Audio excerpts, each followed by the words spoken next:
Hello बच्चों, कैसे हैं आप लोग। तो हम लोग अपने इन्वेस्टमेंट अकाउंट्स का चैप्टर कर रहे थे, जिसमें अभी तक हम लोगों ने accounting for investment in fixed income securities सीख लिया था। अब आज के लेक्चर में हम लोग सीखेंगे इन्वेस्टमेंट इन वेरिएबल इनकम सिक्योरिटीज की कैसे अकाउंटिंग ट्रीटमेंट करते हैं। यहाँ पे दूसरी भाषा में अगर शेयर्स में इन्वेस्टमेंट होती है तो उसमें हमें किस प्रकार से अकाउंटिंग ट्रीटमेंट करनी होती है। तो चलिए बिना किसी देरी के हम अपने लेक्चर की शुरुआत करते हैं।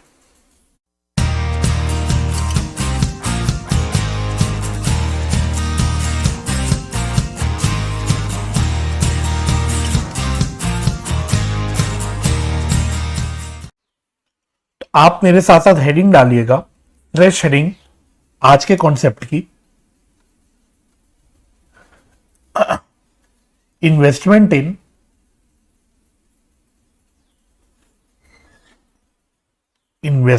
इन वेरिएबल इनकम सिक्योरिटीज, या फिर दूसरी भाषा में, सिंपल भाषा में आप इसको शेयर्स भी बोल सकते हो। चलो तो देखते हैं इसमें हमें किन किन बातों का ध्यान रखना है। तो सबसे पहले लिखो, डिविडेंड इज रिसीव्ड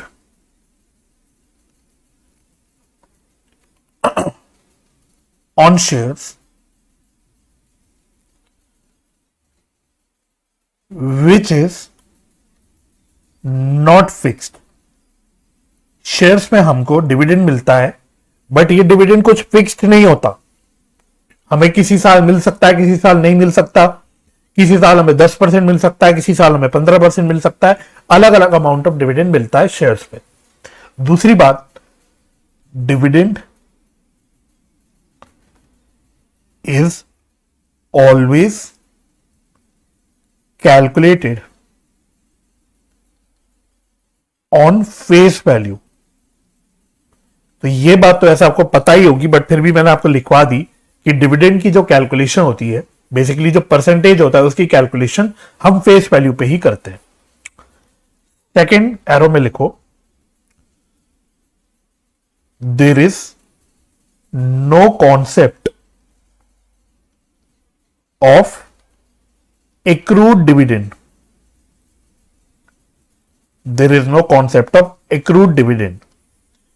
तो ये इंपॉर्टेंट है, एक्चुअली ये इंपॉर्टेंट है। हमने जब फिक्स्ड इनकम सिक्योरिटीज कवर किया था तो वहां पे हम देखते थे कि जब हम इन्वेस्टमेंट खरीदते हैं, यानी हम मतलब डिबेंचर्स, बॉन्ड्स, ये सब खरीदते हैं जिसपे इंटरेस्ट इनकम होती है, तो उसमें हमें एक्रूड इंटरेस्ट भी परचेज करना पड़ता है। यही हमने सीखा था अभी तक के लेक्चर्स में। सिमिलरली हमने ये भी देखा था जब हम ओपनिंग क्लोजिंग बैलेंस डालते हैं अपनी इन्वेस्टमेंट का, उसमें भी हमको एक्रूड इंटरेस्ट भी कंसिडर करना होता है। बट जब आप डिविडेंड की बात करेंगे, शेयर्स पर डिविडेंड मिलता है और डिविडेंड कोई एक्रू नहीं होता, डिविडेंड का कोई पर एनम का रेट नहीं होता, डिविडेंड कोई टाइम बेसिस पे कैलकुलेट नहीं होता। तो इसलिए डिविडेंड में हम लोग कुछ भी एक्रूड डिविडेंड वगैरह की बात नहीं करेंगे। यानी जब हम शेयर्स परचेज करेंगे तो वहां हम कोई डिविडेंड नहीं परचेज करेंगे, या फिर जब हम ओपनिंग क्लोजिंग बैलेंस डालेंगे शेयर्स की इन्वेस्टमेंट की, तो वहां पे भी हमको एक्रूड डिविडेंड का कुछ भी कंसिडर नहीं करेंगे। तो यानी कि आप कह सकते हो यहां पे ये काम आपके लिए अच्छा हो गया, आपके लिए ये वाली एक टेक्निकलिटी खत्म हो गई यहां पे, ठीक है। लेकिन जहां पे एक टेक्निकलिटी खत्म होती है, यहां पे एक्रूड डिविडेंड वाला जो पार्ट है वो हट जाता है, वहां पे आपकी दूसरी टेक्निकलिटीज आ जाती है जो आपको देखनी होती है। तो वही यहां पे हमें मेनली फोकस करना है। तो आओ काफी कुछ हमें यहां पे चीजें देखनी है। एरो डाल के लिखो, pre acquisition dividend is adjusted, bracket में लिख सकते हो, that is deducted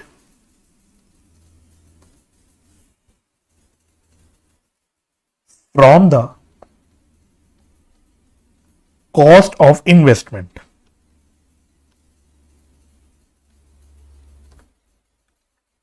as per AS 13। ठीक है, तो प्री एक्विजिशन डिविडेंड हमको अपनी कॉस्ट से एडजस्ट करना होता है, अकाउंटिंग स्टैंडर्ड हमारा ये कहता है। तो इस पर मैं अलग से आपके साथ चर्चा करूंगा, फिलहाल आप बस लिख लो। Next arrow, post acquisition dividend is credited to P&L as normal income। तो पोस्ट एक्विजिशन डिविडेंड हम लोग नॉर्मल इनकम की तरह ही ट्रीट करते हैं, यानी अपने पीएनएल में क्रेडिट करते हैं। तो इसके ऊपर भी मैं आपके साथ अलग से बाद में चर्चा करूंगा। चलो नेक्स्ट एरो डालो और लिखो राइट्स इशू। अब मैं आपके साथ कुछ राइट्स इशू के बारे में चर्चा करूंगा, तो बस लिखते जाना, सुनते जाना। तो राइट्स इशू का मतलब क्या होता है, तो लिखो मेरे साथ साथ।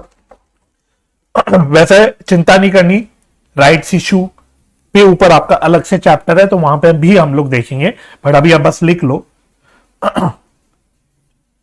It is an issue to existing shareholders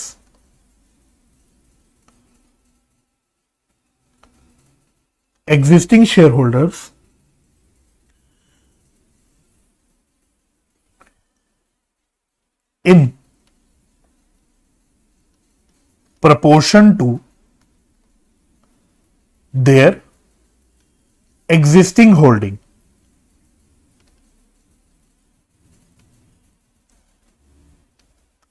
in proportion to their existing holding।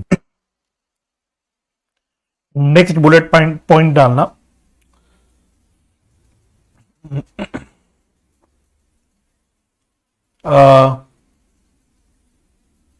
it involves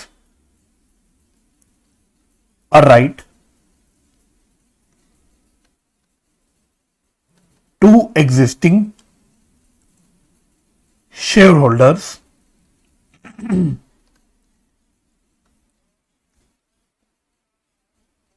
to subscribe to a fresh issue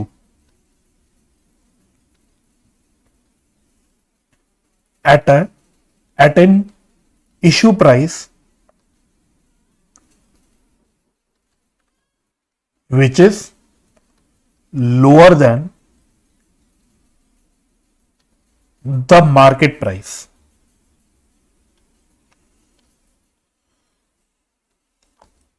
Such issue price is known as right price।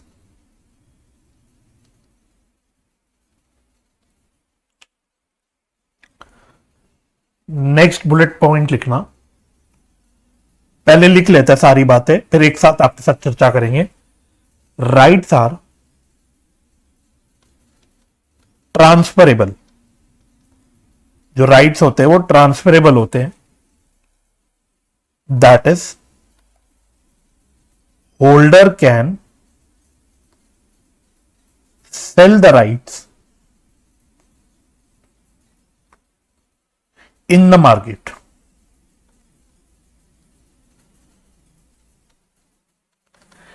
in the market, sale proceeds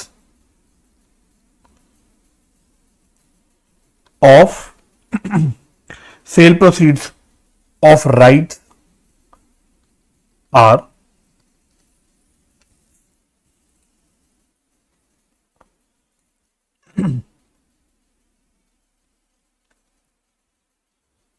credited to P&L as income और second लिखो adjusted against the cost of investment। Bracket में लिखो only in special case.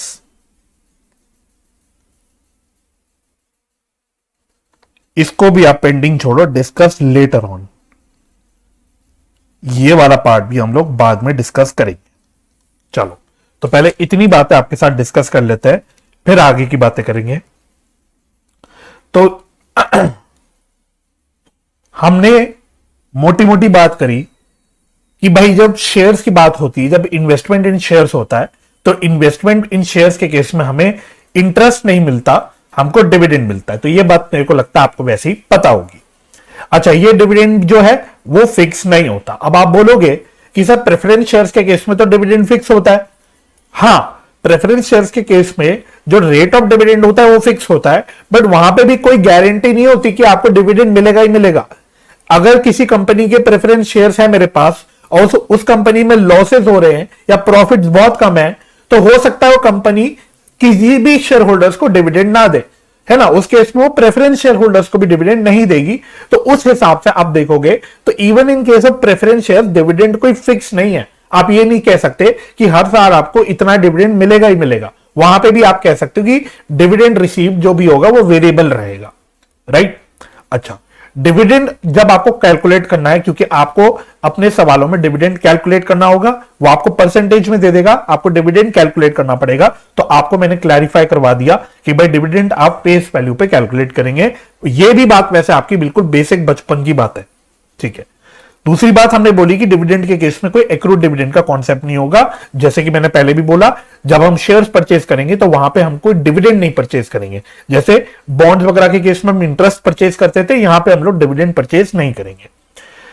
अगले तो जो arrow है, जो pre acquisition dividend और पोस्ट एक्विजिशन डिविडेंड के बारे में बोल रहे हैं, ये मैं आपके साथ अलग से एग्जाम्पल के जरिए डिस्कस कर लूंगा, तो इसको अभी आप छोड़ दो। अब जो असली काम आया मेरा वो राइट्स का आया, तो इसको आप मानो इंपॉर्टेंट, राइट्स इशू। तो राइट्स इशू होता क्या है, हो सकता है आपको थोड़ा बहुत पता भी हो पहले से ही। जब कोई कंपनी एग्जिस्टिंग शेयर होल्डर्स को शेयर्स इशू करती है, जब कंपनी नए शेयर्स इशू कर रही है और वो एग्जिस्टिंग शेयर होल्डर्स को कुछ राइट दे देती है कि आप हमारी कंपनी में के जो शेयर्स हैं, जो इशू है, उसमें सब्सक्राइब कर सकते हो पहले आके, तो उसको हम बोलते हैं राइट्स इशू, ठीक है। अच्छा, ये राइट्स प्रोपोर्शनेटली दिए जाते हैं टू एग्जिस्टिंग शेयर होल्डर्स, है ना। तो मान लो अगर किसी शेयर होल्डर के पास 100 शेयर्स है किसी कंपनी के, और कंपनी कहती है हम 1:5 का राइट्स इशू निकाल रहे हैं, तो इसका मतलब होता है हर 5 के बदले 1 शेयर, हर 5 के बदले 1 शेयर। यानी ये जो पर्टिकुलर शेयर होल्डर है इस कंपनी के 20 शेयर्स के लिए सब्सक्राइब कर सकता है राइट इशू में। अब सवाल उठा, कोई भी शेयर होल्डर राइट इशू में जाएगा क्यों? क्या लालच होगा उसके मन में कि वो राइट इशू में जाएगा? तो राइट इशू की बात ये होती है कि राइट इशू में जो प्राइस होता है, जो इशू प्राइस होता है, वो जो जनरली होता है वो होता है lower than the market price.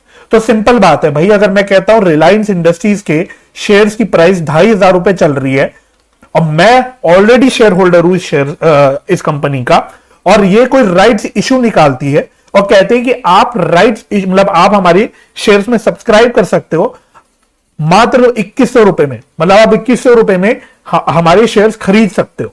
तो बताओ मेरे मन में लड्डू फूटेगा कि नहीं फूटेगा कि भाई मार्केट में तो इस महंगा चल रहा है और मैं इसको सस्ते में खरीद सकता हूं, है ना। तो ये लालच होता है मेरे मन में जब राइट्स इशू आता है। इसलिए जो कॉन्सेप्चुअली क्या होता है कि भाई टेक्निकली क्या होता है कि कंपनी जो राइट्स इशू निकालती है उसमें जो इशू प्राइस होता है वो मार्केट प्राइस से काफी कम होता है, ठीक है। और इस इशू प्राइस को हम लोग राइट प्राइस भी बोल देते हैं।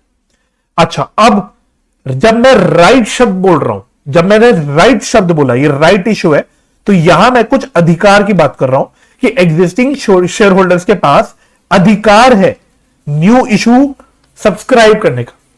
अब ये अधिकार का मतलब कोई कंपल्शन नहीं है कि जरूरी है भाई शेयर होल्डर को राइट इशू करना ही करना है, उसको सब्सक्राइब करना ही करना है, उसकी मर्जी है भाई, उसकी मर्जी है, वो चाहे तो करेगा, वो चाहे तो नहीं करेगा। अच्छा, अब जो शेयर होल्डर होता है उसके पास ऑप्शन होता है, ये अधिकार का मतलब ऑप्शन होता है, या तो वो राइट इशू में सब्सक्राइब कर दे। सब्सक्राइब का मतलब क्या हुआ कि अगर 20 शेयर में ले सकता हूं 2,100 रुपए में, तो अगर मैं वो 2,100 रुपए में 20 शेयर खरीद लेता हूं तो मैंने मतलब अपना राइट इशू को सब्सक्राइब कर दिया। लेकिन दूसरा ऑप्शन मेरे पास ये है कि मैं सब्सक्राइब ना करूं, मैं बोलूं यार मुझे और शेयर्स नहीं चाहिए, मेरे पास पैसे नहीं है, तो मेरे पास एक और ऑप्शन हो सकता है कि मैं इस अधिकार को मार्केट में जाके बेच दूं। क्या कर दूं? बेच दूं, सेल कर दूं। ठीक है, तो ये मेरे पास एक और अधिकार होता है कि मैं मार्केट में जाके अपने अधिकार को बेच सकता हूं, है ना। तो ये आपको इंपॉर्टेंट है, ये आपको ध्यान रखना है। देखो, जब मैंने राइट्स खरीद लिए, मतलब मैंने शेयर्स खरीद लिए, तो ये नॉर्मल परचेज है, इसको आप अल्टीमेटली नॉर्मल परचेज की तरह ट्रीट करोगे, तो यहां तो कोई दिक्कत नहीं। जब क्वेश्चन करेंगे तो आप देख लोगे कि यहां कोई आपको यूनिक अकाउंटिंग कुछ लगाना नहीं है फंडा, इट्स एज गुड एज कि हम शेयर्स परचेज कर रहे हैं। तो नॉर्मल हम शेयर्स परचेज करेंगे, कॉस्ट निकालेंगे और उस कॉस्ट पर इसको रिकॉर्ड कर देंगे, तो यहां तो कोई दिक्कत नहीं है।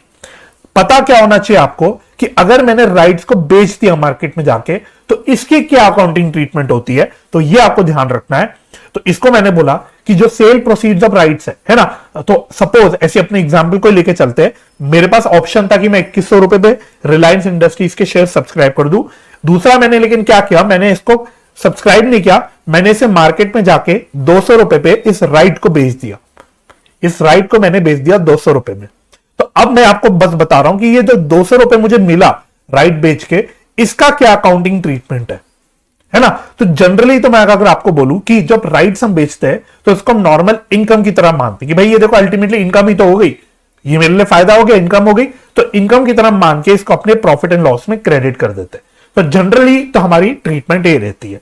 लेकिन एक स्पेशल केस होता है, एक स्पेशल केस होता है जिसमें हम लोग इसको पीएनएल में इनकम की तरह नहीं दिखाते, इसको हम अपने कॉस्ट ऑफ इन्वेस्टमेंट से एडजस्ट कर देते हैं, कॉस्ट ऑफ इन्वेस्टमेंट से इसको डिडक्ट कर देते हैं। लेकिन ये एक स्पेशल केस पे ही होता है, ये एक स्पेशल केस में ही हम ये ट्रीटमेंट करते हैं।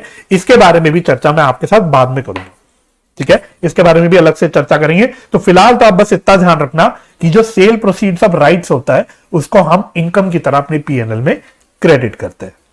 चलो, ये बात भी क्लियर हो गई। तो राइट्स वाला पोर्शन मैं उम्मीद करता हूं कि आप समझ गए होंगे। इसी तरह एक और आपका फंडा होता है यहां पे, बिल्कुल इसी तरह, जिसको हम क्या बोलते हैं, बोनस इशू। तो नेक्स्ट एरो में डालो बोनस इशू। ये तो मेरे को पक्का यकीन है कि वैसे आपको पता होगा कि बोनस इशू का मतलब क्या होता है। और मजे की बात है कि बोनस इशू पे भी हमारा एक सेपरेट चैप्टर है कंपनी अकाउंट्स में, इस पे भी हमारा एक सेपरेट चैप्टर है, और राइट्स पे भी हमारा सेपरेट चैप्टर है मॉड्यूल 2 में कंपनी अकाउंट्स में, ठीक है। तो वहां पे भी हम लोग राइट्स इशू और बोनस इशू के बारे में बात करेंगे। तो वहां पे हम लोग देखो कंपनी के पॉइंट ऑफ व्यू से बात करेंगे। जब हम कंपनी अकाउंट्स में चैप्टर करेंगे तो हम कंपनी के पॉइंट ऑफ व्यू से देखेंगे कि वो कैसे बोनस इशू राइट इशू के अकाउंटिंग ट्रीटमेंट करती है। यहां पे इस चैप्टर में हम क्या सीख रहे हैं, शेयर होल्डर के पॉइंट ऑफ व्यू से सीख रहे हैं, यानी इन्वेस्टर के पॉइंट ऑफ व्यू से सीख रहे हैं कि हम लोग as an investor bonus issue और राइट इशू की क्या अकाउंटिंग ट्रीटमेंट करते हैं, ठीक है। तो यहां पे हम लोग शेयर होल्डर के पॉइंट ऑफ व्यू से सीख रहे हैं, कंपनी अकाउंट्स में हम लोग कंपनी के पॉइंट ऑफ व्यू से सीखेंगे। चलो, तो बोनस इशू का मतलब क्या होता है ये तो मुझे पता है वैसे कि मुझे लिखवाने की जरूरत नहीं है, बट फिर भी हम लिख लेते हैं फॉर्मेलिटी के लिए। बोनस इशू का मतलब होता है issue of shares to existing share holder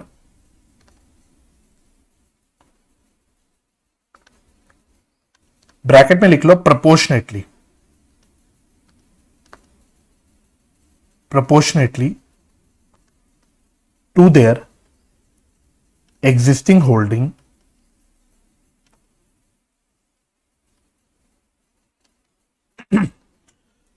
eight free of cost. इसको हम लोग बोलते हैं बोनस इशू, ठीक है। इसकी क्या अकाउंटिंग ट्रीटमेंट होती है, तो देखो इसकी एज सच कोई अकाउंटिंग ट्रीटमेंट इसकी भी नहीं है, बस इसको हम लोग क्या मानते हैं, मतलब हम ये बोलते हैं अपने पॉइंट ऑफ व्यू से कि cost of such bonus shares is taken as nil. तो बस अभी लिखने के पॉइंट ऑफ व्यू से आप बस इतना लिख लो कि ऑब्वियसली जब मैंने बोनस इशू की बात करी तो बोनस इशू का देखो मतलब क्या होता है, जब कंपनी एग्जिस्टिंग शेयर होल्डर्स को फ्री में शेयर्स इशू कर देती है तो उसको हम बोलते हैं बोनस, है ना। तो कॉमन चीज क्या है राइट्स इशू और बोनस इशू में, एक कॉमन चीज है क्या कि दोनों भी एग्जिस्टिंग शेयर होल्डर को दिया जाता है वो भी proportionately to their existing holding. तो यहां पे भी एक रेशियो में दिया जाता है। यहां पे भी अगर बोनस इशू होगा तो हो सकता है कंपनी बोले 1:10, हर 10 के बदले हम एक बोनस शेयर इशू करेंगे। तो ये दोनों में कॉमन एलिमेंट है राइट्स इशू बोनस इशू में कि ये proportionate to their existing holding दिया जाता है, मतलब एग्जिस्टिंग शेयर होल्डर्स को दिया जाता है। लेकिन यहां फर्क क्या है, बोनस इशू के केस में shares free of cost issue होते हैं, जबकि राइट्स इशू में फ्री ऑफ कॉस्ट इशू नहीं होते, सस्ते दामों में इशू होते हैं। ये फर्क है दोनों में। तो जब एग्जिस्टिंग शेयर होल्डर्स को सस्ते दामों में इशू हुए तो वो राइट्स इशू है, जब एग्जिस्टिंग शेयर होल्डर्स को फ्री ऑफ कॉस्ट इशू हुए तो ये बोनस इशू है। ठीक है, और जाहिर सी बात है, आप शेयर होल्डर के पॉइंट ऑफ व्यू से सोचो कि अगर मेरे को कोई बोनस शेयर मिला तो वो फ्री ऑफ कॉस्ट मिला, तो यानी अब अगर मैं बोलूंगा कि मेरे को 20 शेयर बोनस में मिले तो उस 20 शेयर की मैं कॉस्ट क्या लूंगा, नील लूंगा ऑब्वियसली। तो बस यही मैंने आपको बात लिखवा दी।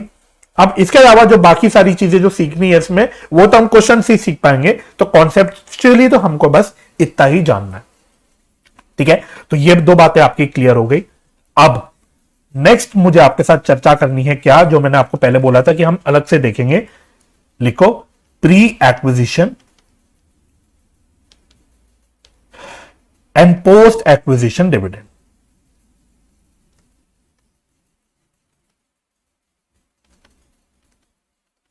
Pre acquisition and post acquisition dividend, ये मुझे आपके साथ चर्चा करनी है। तो ये मैं आपको एग्जांपल की हेल्प से समझाता हूं। बहुत सिंपल कॉन्सेप्ट है, तो टेक्निकल कॉन्सेप्ट नहीं है। तो ये इस पे मेरे साथ साथ आप एक एग्जांपल लिखना। एग्जांपल लिखना, mister Ram purchased 100 shares of Infosys Limited at rupees 1800 per share on 31st May 2022। Bracket में लिख लो face value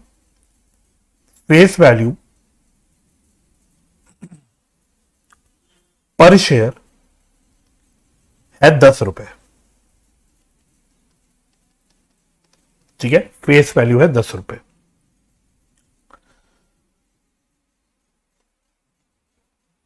the company declared an interim dividend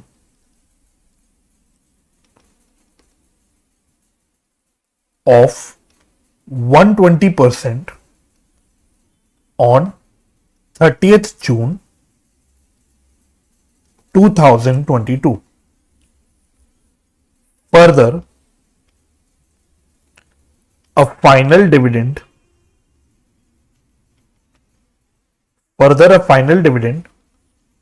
for the financial year 2021-22 at the rate of 180% was declared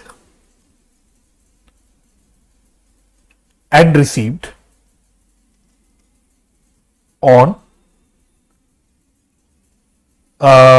30th September 2022। ठीक है, तो जहां पे आपने declared and interim dividend लिखा है ना, तो डिक्लेयर्ड एंड रिसीव लिख लो। हालांकि प्रैक्टिकली ऐसा नहीं होता कि जिस दिन डिक्लेयर हो रहा है उसी दिन रिसीव होए, बट ठीक है, हम लोग सिंप्लिसिटी के लिए मान लेते हैं कि इसी दिन पे डिक्लेयर हुआ और रिसीव हुआ। ठीक है, तो दोनों भी डिविडेंड्स की डिक्लेरेशन एंड रिसिप्ट की डेट मैंने आपको बता दी। ठीक है, अब आपको क्या करना है, you are required to A, calculate cost of investment assuming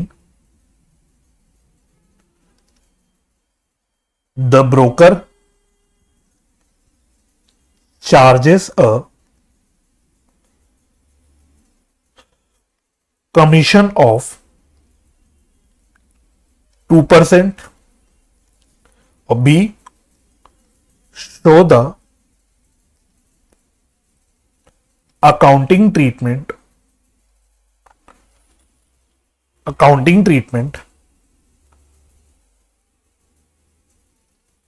of both the dividends in the books of mister Ram. चलो, तो इस एग्जाम्पल्स के माध्यम से हम पूरे कॉन्सेप्ट को समझ लेंगे। ठीक है, चलो आओ एक छोटा सा नंबर लाइन बनाता हूं और उसके माध्यम से आपको बातों को समझाता हूं। छोटी सी एक नंबर लाइन, टाइम लाइन बोलना चाहिए, एक टाइम लाइन बनाते हैं और इसके माध्यम से हम लोग बात को समझेंगे। ठीक है, तो मान लो ये अकाउंटिंग ईयर स्टार्ट हुआ 1 अप्रैल 2021 को। ठीक है, तो ये साल कब खत्म होगा? ये साल खत्म होगा 31 मार्च 2022 को। राइट? अच्छा, क्वेश्चन में मैंने आपको क्या बोला कि हमने शेयर्स कौन सी डेट को परचेज करे? 31 मई को हमने शेयर्स परचेज करे। तो मैं यहां मार्क कर देता हूं 31 मई। तो यहां पे हमने शेयर्स परचेज करे। ठीक है, फिर मैंने बोला 30 जून को मैंने एक इंटरिम डिविडेंड डिक्लेयर किया, मतलब कंपनी ने एक इंटरिम डिविडेंड डिक्लेयर किया 30 जून को। राइट? और 30 सितंबर को कंपनी ने फाइनल डिविडेंड डिक्लेयर किया। ये डिक्लेयर किया एट द रेट ऑफ कितना परसेंट? मैंने बोला 120% बताया ना मैंने आपको, 120%। तो इंटरिम डिविडेंड का रेट है 120% का और फाइनल डिविडेंड का रेट है 180% का। ठीक है, अब बात को समझना बहुत सिंपल कॉन्सेप्ट है। पहले तो मैं आपको इंटरिम डिविडेंड की बात करता हूं आपसे। पहले मैं आपके से इंटरिम डिविडेंड की बात करता हूं। ठीक है, अब इंटरिम डिविडेंड जो होता है, पहली बात, इंटरिम डिविडेंड का मतलब क्या होता है? इंटरिम डिविडेंड वो होता है कि मान लो जो करंट ईयर चल रहा है, तो यहां से एक फाइनेंशियल ईयर नया स्टार्ट हुआ ना 1 अप्रैल से, 1 अप्रैल 22 से एक नया फाइनेंशियल ईयर स्टार्ट हुआ। ठीक है, तो यहां पे क्या होता है?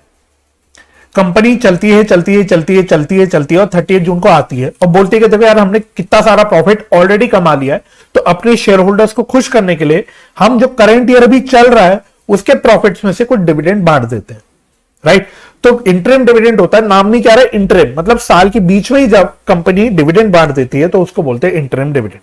ठीक है, तो जब ये इंटरिम डिविडेंड बटेगा तो ये कौन से फाइनेंशियल ईयर के लिए बटेगा? ये फाइनेंशियल ईयर 22-23 जो चल रहा है, यानी जो करंट ईयर चल रहा है उसके प्रॉफिट्स में से बटेगा। राइट?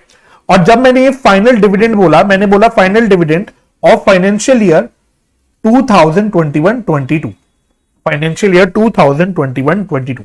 ठीक है, तो ये जो फाइनल डिविडेंड है यानी कौन से प्रॉफिट्स में से बटेगा? जो पिछला फाइनेंशियल ईयर खत्म हो चुका इसके प्रॉफिट्स में से बटेगा। इसके प्रॉफिट्स में से ये वाला फाइनल डिविडेंड बटेगा। अब खुद लॉजिकली सोचो, पहले मैं इस फाइनल डिविडेंड की बात करता हूं, अब फाइनल डिविडेंड ऐसे प्रॉफिट्स में से निकल रहा है, ऐसे प्रॉफिट्स में से मिल रहा है, जिस टाइम के प्रॉफिट्स में से मिल रहा है जिस टाइम हम ओनर थे ही नहीं। आप अगर राम के पॉइंट ऑफ व्यू से बात करो, आप मिस्टर राम के पॉइंट ऑफ व्यू से बात करो, मिस्टर राम ने 31 मई को परचेज किए शेयर्स, है ना? यानी कि फाइनेंशियल ईयर 21-22 में क्या मिस्टर राम ओनर था शेयर्स का? क्या शेयर्स का मालिक था mister Ram? The answer is no, नहीं था भाई, है ना? फिर भी क्योंकि 31 मई को शेयर्स वो खरीद चुका, तो 30 सितंबर को जब डिविडेंड मिलेगा, है ना, 30 सितंबर को जो डिविडेंड मिलेगा वो उसी को मिलेगा। ये मिलेगा किसको? मिस्टर राम को ही मिलने वाला है। लेकिन ये उस टाइम के प्रॉफिट्स में से उसको डिविडेंड मिल रहा है जिस टाइम वो एक्चुअली ओनर था ही नहीं। राइट? तो ऐसे डिविडेंड को हम क्या बोलते हैं? हम बोलते हैं प्री एक्विजिशन डिविडेंड, यानी वो डिविडेंड जो उन प्रॉफिट्स में से मिला और साल के प्रॉफिट में से मिला जिस साल हम मालिक थे ही नहीं शेयर्स के, तो इसको हम बोल देते हैं प्री एक्विजिशन डिविडेंड। अब वहीं पे आप इंटरिम डिविडेंड की बात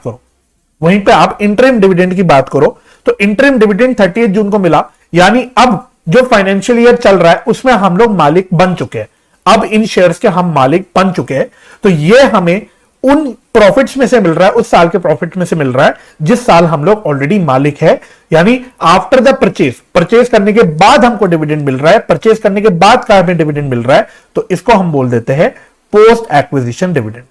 अब आप कॉम्प्लिकेशन में मत पड़ना कि सर इसमें 31 में कोई तो हमने शेयर्स परचेज किया, तो इसमें से भी 2 महीना तो आप देख लो, 2 महीना तो आपका प्री एक्विजिशन का ही डिविडेंड लग रहा है, देख के लग रहा है, तो ये वाली कॉम्प्लिकेशन हम यहां पे देखते नहीं, ठीक है। टेक्निकली भी सही नहीं होता क्योंकि डिविडेंड कभी टाइम बेसिस पे नहीं कैलकुलेट किया जाता, इसलिए इस कॉम्प्लिकेशन में हम नहीं पढ़ते। हम सिंपल देखते हैं कि भी करंट फाइनेंशियल ईयर की बात करो, इंटरिम डिविडेंड हमें करंट फाइनेंशियल ईयर के लिए मिल रहा है, तो करंट फाइनेंशियल ईयर में हम मालिक बन चुके हैं, तो ये हमारे लिए हो जाता है post acquisition dividend.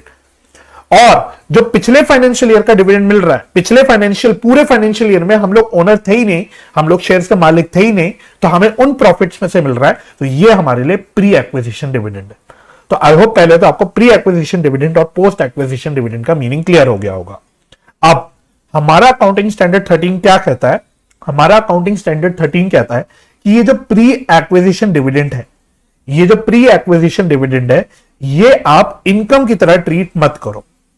Even though dividend receive जो होता है that is an income, as a common practice जो डिविडेंड रिसीव होता है, इंटरेस्ट रिसीव होता है, उसको हम इनकम की तरह मानते हैं, लेकिन जो प्री एक्विजिशन डिविडेंड हमें मिल रहा है उसको आप इनकम की तरह मत ट्रीट करो, इसको आप एडजस्ट करो from cost of your investment. तो adjust from cost of investment, ये हमारा अकाउंटिंग स्टैंडर्ड बोलता है। वहीं पे जब आप पोस्ट एक्विजिशन डिविडेंड की बात करोगे तो पोस्ट एक्विजिशन डिविडेंड में ज्यादा कुछ सोचना नहीं, इसको आप नॉर्मल इनकम की तरह ही ट्रीट करोगे। तो ये ही बात मैंने ऊपर आपको लिखवाई थी कि pre acquisition dividend is adjusted from cost of investment, where as post acquisition dividend is treated as normal income, right. So this is the concept. I hope आप बात समझ गए होंगे। अच्छा, अब एक बार हम लोग डिविडेंड कैलकुलेट करते हैं, एक बार डिविडेंड की कैलकुलेशन करते हैं। पहले मैं आपके साथ इंटरिम डिविडेंड की कैलकुलेशन करता हूं, फिर मैं आपके साथ जो फाइनल डिविडेंड है ऑफ 21-22 उसकी मैं आपके साथ कैलकुलेशन करता हूं, और ये हम मिस्टर राम की कैलकुलेशन कर रहे हैं, मिस्टर राम की कैलकुलेशन। अब दोनों भी डिविडेंड जो मैंने आपको बताए, दोनों भी डिविडेंड मैंने आपको परसेंटेज में दिए, एक रेट दिया, ठीक है। और मैंने आपको क्या बताया, परसेंटेज की कैलकुलेशन आपकी फेस वैल्यू पे होती है, राइट। तो मिस्टर राम के देखो कितने शेयर्स मिस्टर राम ने परचेज करे थे, क्वेश्चन में देखना 100 शेयर्स परचेज करे थे, 100 शेयर्स परचेज करे थे, 1800 रुपए पे परचेज करे, लेकिन 1800 तो परचेज प्राइस है, हमको डिविडेंड की कैलकुलेशन फेस वैल्यू पे करनी होती है, तो मैंने हर शेयर की फेस वैल्यू आपको 10 रुपए बता रखी है, ठीक है। अच्छा, रेट कितना है इंटरिम डिविडेंड का? मैंने रेट आपको 120% बताया, तो इसका बस 120%। तो ये फेस वैल्यू हो गई कि इतनी फेस वैल्यू के शेयर्स है मेरे पास, और इसका 120% निकालेंगे तो आपका डिविडेंड आ जाएगा। तो ये कितना आ रहा है? 1200 रुपए आ रहा है, 1200 रुपए, ठीक है। और सिमिलर बिल्कुल सेम कैलकुलेशन फाइनल डिविडेंड की करेंगे। 100 शेयर्स परचेज करें जिसकी फेस वैल्यू पर शेयर है 10 रुपए, तो ये टोटल फेस वैल्यू हो गई, और इसका 180% मैंने बोला, ये है आपका फाइनल डिविडेंड। तो ये कितना आ जाएगा? ये आ जाएगा 1800 रुपए, ठीक है। तो ये मेरी डिविडेंड आ गई कैलकुलेट होके, दोनों भी, ठीक है। तो अब फाइनल अपने आंसर निकालना शुरू करते हैं। तो सबसे पहले मैंने बोला कॉस्ट ऑफ इन्वेस्टमेंट निकालो, आ जाओ। तो पहले हम लोग निकालते हैं cost of investment, cost of investment. अब यहां पे देखो एक्स इंटरेस्ट पोस्ट कम इंटरेस्ट वाला जो फंडा होता था हमारे फिक्स्ड इनकम में, बॉन्ड्स डिबेंचर्स में, यहां तो ऐसा कोई फंडा है ही नहीं, राइट। तो सीधा हम पहले लेंगे परचेज प्राइस, या परचेज प्राइस ले लेते हैं। तो हमने 100 शेयर्स परचेज करे 1800 रुपए पे, तो कितनी कॉस्ट हो गई वैसे मेरी परचेज की? 1,80,000, ठीक है। और मैंने क्या बोला आपसे कि हमें अज्यूम करना है कि हमारा ब्रोकर हमसे 2% कमीशन लेता है, तो कमीशन परचेज करने पे जो मैं दे रहा हूं ये मेरे लिए खर्चा ही है, तो ये तो मैं ऐड कर दूंगा। तो कमीशन, तो 2% ऑफ 1,80,000, तो कितना आ जाएगा? ये आ जाएगा 3600, तो कितनी कॉस्ट आ गई अभी तक मेरी 183,600। ठीक है, तो वैसे तो अगर कोई डिविडेंड वगैरह ना मिला होता तो ये मेरी कॉस्ट होती, बट क्योंकि अब मुझे एक प्री एक्विजिशन डिविडेंड मिला हुआ है और मैंने आपको बोला कि अकाउंटिंग स्टैंडर्ड ने बोल रखा है कि प्री एक्विजिशन डिविडेंड को आप अपने कॉस्ट में से कम करो, इसलिए मैं क्या करूंगा, इसमें से एडजस्ट करूंगा, adjustment of pre acquisition dividend. तो जो प्री एक्विजिशन डिविडेंड मुझे मिला वो मैं अपनी कॉस्ट में से कम कर दूंगा, राइट। तो कितना प्री एक्विजिशन डिविडेंड था, ये वाला प्री एक्विजिशन था जो हमने फाइनल डिविडेंड निकाला था 1800 रुपए का। तो this is the pre acquisition dividend. तो इसमें से 1800 रुपए का प्री एक्विजिशन डिविडेंड में माइनस कर दूंगा, तो मेरी कॉस्ट कितनी आ जाएगी,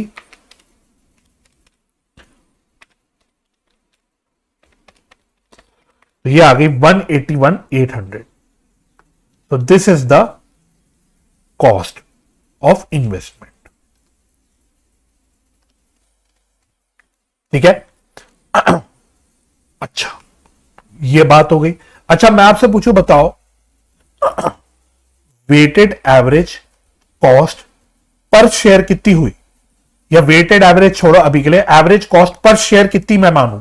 अगर ये मैंने टोटल कॉस्ट निकाल ली 100 शेयर्स की, तो एवरेज कॉस्ट पर शेयर कितनी आ जाएगी। अगर मैं ऐसी आपसे पूछूं, अगर टोटल कॉस्ट 181,800 है और ये 100 शेयर्स पे है, तो मैं कह सकता हूं कि पर शेयर की मेरी कॉस्ट कितनी बन गई, 1818। ठीक है, ये मांगा नहीं था, एवं मेरे दिमाग में आया तो मैंने आपको कैलकुलेट करके दिखा दिया। ठीक है, तो फर्स्ट पार्ट डन हो गया। नेक्स्ट आपसे बोला मैंने कि डिविडेंड की ट्रीटमेंट बताओ। डिविडेंड की हम लोग अकाउंटिंग ट्रीटमेंट दिखाएंगे। चलो, पहला डिविडेंड कब रिसीव हुआ था, हमको 30 जून को रिसीव हुआ, इंटरिम डिविडेंड। तो 30 जून का जो डिविडेंड है, ये तो हमने क्या बोला, ये तो नॉर्मल आपका पोस्ट एक्विजिशन डिविडेंड है, तो इसको हम नॉर्मल इनकम की तरह ट्रीट करेंगे, यानी bank account debit to dividend received account. कितना निकाला था हमने, ये निकाला था हमने 1200। ठीक है, और क्योंकि ये इनकम है, तो ईयर एंड मानो 31 मार्च 2023 को हो रहा है मेरा, तो इसको मैं अपनी इनकम को कहां ट्रांसफर कर दूंगा, पीएनएल में। जैसे हम नॉर्मली इनकम को पीएनएल में ट्रांसफर करते हैं, वैसे ही मैं इसको पीएनएल में ट्रांसफर कर दूंगा, खत्म। तो this is the normal income for me. अच्छा, बीच में 30 सितंबर 2022 को मेरे को फाइनेंशियल ईयर 21-22 का फाइनल डिविडेंड भी मिला, है ना। तो अब वही बात है, वैसे तो आपका दिल बोलेगा, आप चाहे तो लिखना मत, आपका दिल बोलेगा कि भाई 1800 रुपए का डिविडेंड मिला है, नॉर्मल ये भी डिविडेंड इनकम है, तो इसको भी क्रेडिट कर दो टू डिविडेंड रिसीव में, और आगे जाके इसको भी आप पीएनएल में क्रेडिट साइड ट्रांसफर कर दो नॉर्मली। लेकिन यही हमने सीखा यहां पे कि हमारा अकाउंटिंग स्टैंडर्ड कहता है कि प्री एक्विजिशन डिविडेंड के केस में आप इसको डिविडेंड को इनकम की तरह ट्रीट नहीं करोगे, इसको आप अपने इन्वेस्टमेंट के कॉस्ट से एडजस्ट करोगे। तो इसलिए हम लोग इसकी जगह यहां पे क्या कर देते हैं, टू इन्वेस्टमेंट अकाउंट। तो ये हमारा इन्वेस्टमेंट में क्रेडिट हो जाता है। और इन्वेस्टमेंट को क्रेडिट करने का मतलब क्या है, अगर मैं इन्वेस्टमेंट को क्रेडिट कर रहा हूं 1800 से, मतलब मैं अपनी इन्वेस्टमेंट को 1800 रुपए से कम कर रहा हूं। इन्वेस्टमेंट मेरे लिए एसेट है, एसेट मैं क्रेडिट कर रहा हूं, तो यानी कि मैं कहीं ना कहीं अपनी एसेट को, इन्वेस्टमेंट को कम कर रहा हूं 1800 रुपए से। तो देखो ऊपर मैंने यही तो किया, ये अगर आप यहां देखोगे तो मैंने अपनी इन्वेस्टमेंट की कॉस्ट कम ही तो करी, तो आपका अकाउंटिंग एंट्री भी इसको जस्टिफाई कर रहा है। तो बस ये आपका कॉन्सेप्ट यहां पे हो जाता है। तो this is the concept of pre acquisition dividend and post acquisition dividend. ठीक है, तो आई होप ये कॉन्सेप्ट आपको समझ आ गया होगा। चलो, अब बस लास्ट मैं आपके साथ डिस्कस कर लेता हूं कि हमारा इन्वेस्टमेंट इन शेयर्स का जो लेजर बनता है, अकाउंट बनता है, इसका क्या फॉर्मेट बनता है। तो इसका फॉर्मेट बिल्कुल वही फॉर्मेट है जो हमने बॉन्ड्स और डिबेंचर्स के केस में बनाया था। तो देखो क्या क्या हमने कॉलम्स बनाए थे, एक हमने डेट का कॉलम बनाया था, ठीक है, फिर हमने पर्टिकुलर्स लिखा था। अच्छा, उसके बाद कहीं ना कहीं हमने 3 और कॉलम बनाए थे, जिसमें पहला कॉलम हम नॉमिनल वैल्यू का लिखते थे। तो शेयर्स के केस में हम लोग जनरली नॉमिनल वैल्यू नहीं लिखते, हम लोग नंबर ऑफ शेयर्स लिख लेते, नंबर ऑफ शेयर्स। हालांकि आप इसको नॉमिनल वैल्यू भी लिख सकते हो चाहो तो, बट जनरली आप देखोगे हम लोग इसको नंबर ऑफ शेयर्स लिखते हैं। हो सकता है किसी सवाल में आपके इंस्टीट्यूट की हैबिट है कि वो कंसिस्टेंसी मेंटेन करते नहीं अपने मटेरियल्स में, तो कहीं कहीं वो नंबर ऑफ शेयर्स दिखाते हैं और एक हाथ जगह वो नॉमिनल वैल्यू भी दिखाते हैं। तो वो आपको कंफ्यूजन में नहीं पड़ना, आप अपने लिए नियम बना लो कि भाई शेयर्स के केस में हम लोग नंबर ऑफ शेयर्स का कॉलम बनाएंगे, नॉमिनल वैल्यू का नहीं बनाएंगे। ऑल्दो अगर नॉमिनल वैल्यू का भी कॉलम बनाया तो वो गलत नहीं है, ठीक है। अच्छा, सेकेंड कॉलम हमारा इंटरेस्ट का कॉलम होता था। अब ऑफकोर्स जब शेयर्स में हमें इंटरेस्ट नहीं मिल रहा है, डिविडेंड मिल रहा है, तो हम इंटरेस्ट की जगह क्या कॉलम बना लेंगे, डिविडेंड का कॉलम बना लेंगे। और लास्ट जो आपका कॉलम होता था वो कॉस्ट का कॉलम होता था, तो ये तो एज इट इज आपका रहेगा कॉस्ट। तो ये आपका डेबिट और क्रेडिट साइड पे कॉलम बनते हैं, दोनों भी साइड, ठीक है। हां, इसमें अगर किसी सवाल में कोई डिविडेंड की इंफॉर्मेशन है ही नहीं, तो आप चाहो तो डिविडेंड का कॉलम नहीं बनाओगे, ठीक है, बल्कि मत बनाना। If no dividend in question, then we will not make dividend column, ठीक है। अब बॉन्ड्स और डिबेंचर्स के केस में ये सुविधा हमको मिलती नहीं थी, क्योंकि वहां पे तो इंटरेस्ट होता ही होता था, है ना, वहां पे तो एक फिक्स्ड इंटरेस्ट मिलता था और जनरली हमारे सवालों में साल में 2 बार मिलता ही मिलता था, तो हमको इंटरेस्ट का कॉलम बनाना ही पड़ता था। इवन अगर हम परचेज करते थे शेयर्स वगैरह, तो वहां पे भी हमको इंटरेस्ट परचेज करना पड़ता था, जब शेयर्स कह रहा हूं सॉरी बॉन्ड्स वगैरह, और अगर बेचते थे तो हमें इंटरेस्ट बेचना पड़ता था, तो हमें इंटरेस्ट की कॉलम की आवश्यकता पड़ती थी। बट जब शेयर्स का क्वेश्चन आएगा तो यहां पे हमको डिविडेंड का कॉलम तभी बनाना है जब डिविडेंड की इंफॉर्मेशन हो क्वेश्चन में, वरना हमें बनाने की आवश्यकता नहीं, ठीक है। तो देखो कॉन्सेप्चुअली आपका इतना ही है, कॉन्सेप्चुअली बस इतनी ही बातें हैं। अब सिर्फ आपके क्वेश्चंस बच गए कि हमें क्वेश्चंस की प्रैक्टिस करनी है, जिसमें हमें कुछ और बारीकियों को देखना है, जैसे कि बोनस शेयर्स होता है तो हम कैसे करते हैं, जब राइट्स इश्यू होता है तो हम काम कैसे करते हैं, वगैरह वगैरह। तो ये सारी बातें हमको करनी है। और एक छोटा सा बस कॉन्सेप्चुअल पॉइंट बच गया आपका, जो मैंने अभी आपको पेंडिंग छोड़वा रखा है, वो क्या, जहां पे हमने सेल प्रोसीड्स ऑफ राइट्स की बात करी थी, तो वहां पे मैंने आपके साथ एक स्पेशल केस का जिक्र किया था, तो बस वो स्पेशल केस मैं आपको बाद में दिखा दूंगा। तो बस इतना ही पॉइंट आपका बच गया है, बाकी आपका कॉन्सेप्चुअली सारी पूरा जो चैप्टर है वो खत्म हो गया, ठीक है। तो चलो अब हम लोग क्वेश्चंस करना शुरू करते हैं।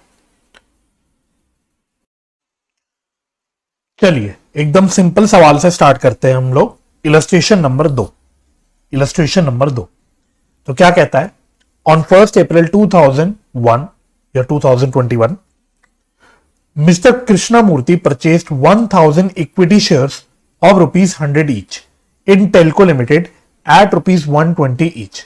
तो हमने 1000 शेयर्स खरीदे, इक्विटी शेयर्स खरीदे, जिसकी फेस वैल्यू है 100 रुपए, किसमें, टेल्को लिमिटेड में, और परचेज प्राइस मेरी है 120 from a broker who charge 2% कमीशन। हमारे ब्रोकर ने 2% का ब्रोकरेज बेसिकली चार्ज किया। फर्दर ही इनकर्ड 50 पैसे पर ₹100, 50 पैसे per ₹100 as cost of shares transfer, share transfer stamps. तो कुछ हमने स्टैम्प ड्यूटी मान लो पे करी, किस रेट पे, 50 पैसे पर 100 रुपए। चलो, on 31 January 2002, on 31st January 2002 bonus was declared in the ratio of 1:2। तो हमारा 1:2 का कुछ बोनस डिक्लेयर किया कंपनी ने 31 जनवरी को। Before and after the record date of bonus shares the shares were quoted at ₹175 per share and ₹90 पर share respectively. तो ये आपको कोटेड बता रहा है, मतलब मार्केट प्राइस बता रहा है कि बोनस इश्यू से पहले कितना हमारा मार्केट प्राइस था और बोनस के बाद कितना मार्केट प्राइस है। On 31st March 2002, Mr. Krishnamurthy sold bonus shares to a broker who charged 2% brokerage। तो मिस्टर कृष्णामूर्ति ने 31 मार्च को अपने बोनस शेयर जो भी मिले थे उसको वो बेच दिए, ठीक है, और उस ब्रोकर ने 2% का ब्रोकरेज चार्ज किया। Show the investment account in the books of Mr. Krishnamurthy who held the shares as current assets and closing value of investments shall be made at cost of market value whichever is lower। तो ये तो वैसे हमें पता ही है, अगर shares या हमारी इन्वेस्टमेंट करंट एसेट की तरह हमने होल्ड कर रखी है, दैट मींस वो हमें वैल्यू करनी है एट कॉस्ट और market price which ever is lower. तो ये इंफॉर्मेशन वो नहीं भी देता तो भी हमको अपने आप ये बात पता होती। चलिए जी, तो फटाफट से फॉर्मेट बना लेते हैं। अब इस क्वेश्चन में देखना कहीं पे भी हमको डिविडेंड की इंफॉर्मेशन नहीं मिली, कोई भी डिविडेंड नहीं आ रहा पूरी कहानी में, तो दैट मीन्स हमको डिविडेंड का कॉलम बनाने की आवश्यकता नहीं है। चलिए जी, तो मैंने तो फॉर्मेट पूरा आपका तैयार कर लिया। तो आप भी चाहे तो वीडियो पॉज कर लो, आप भी चाहे वीडियो पॉज करके एक बार एक पूरा फॉर्मेट तैयार कर लो। तो देखो हेडिंग वगैरह डालना मैंने आपको लास्ट लेक्चर में सिखा दिया था कैसे हम डालते हैं, तो बिल्कुल वैसी डाली है मैंने हेडिंग। बस इसके अलावा जो हमारे यहाँ पे फॉर्मेट में कॉलम्स बने वो थोड़े अलग बने हैं। Number of shares, cost, dividend का मैंने कॉलम नहीं बनाया क्योंकि डिविडेंड क्वेश्चन में है नहीं, राइट। तो ये आप फॉर्मेट बना लो पूरा। और हां, अगर आप आंसर में देखोगे अपने स्टडी मटेरियल में तो उन्होंने नंबर ऑफ शेयर्स की जगह नॉमिनल वैल्यू का कॉलम बना रखा है, तो आप भी बना सकते हो, आपकी श्रद्धा है। बट मैंने आपको बोला हम लोग एज अ प्रैक्टिस शेयर्स के केस में नंबर ऑफ शेयर्स का कॉलम बनाएंगे, ठीक है। तो फटाफट से आप फॉर्मेट तैयार कर लो और फिर मैं आपसे थोड़ी देर में मिलता हूं। चलिए, तो मैं उम्मीद करता हूं आपने फॉर्मेट बना लिया होगा। तो अब एक एक करके हम लोग अपना क्वेश्चन करना शुरू करते हैं। तो आप मेरे साथ साथ करना, जहां पे भी वर्किंग होगी हम लोग उसको अलग से कर लेंगे।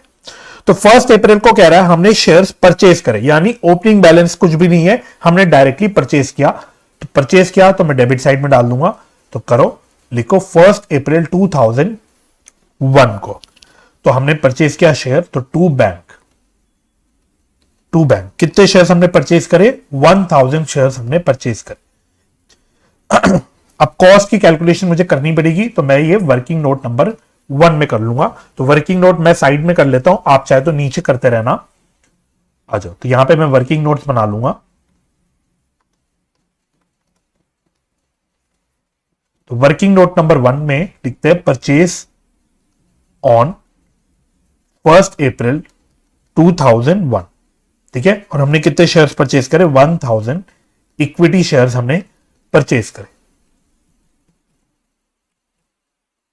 चलो, तो आओ कॉस्ट निकालते हैं हम लोग इसमें। तो परचेज प्राइस कितनी है?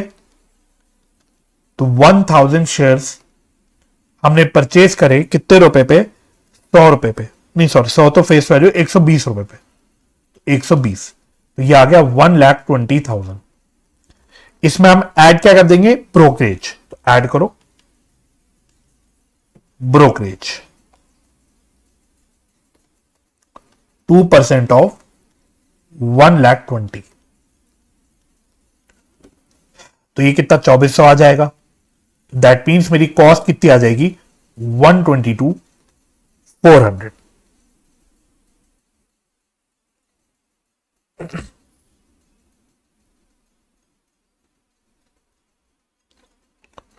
अच्छा, शेयर्स के भी तो कुछ हैं, स्टैम्प ड्यूटी की भी कुछ चार्जेस है। ओहो, रुको रुको रुको रुको, स्टैम्प ड्यूटी की भी कुछ चार्जेस है, तो ऐड करेंगे इसमें हम लोग स्टैम्प ड्यूटी।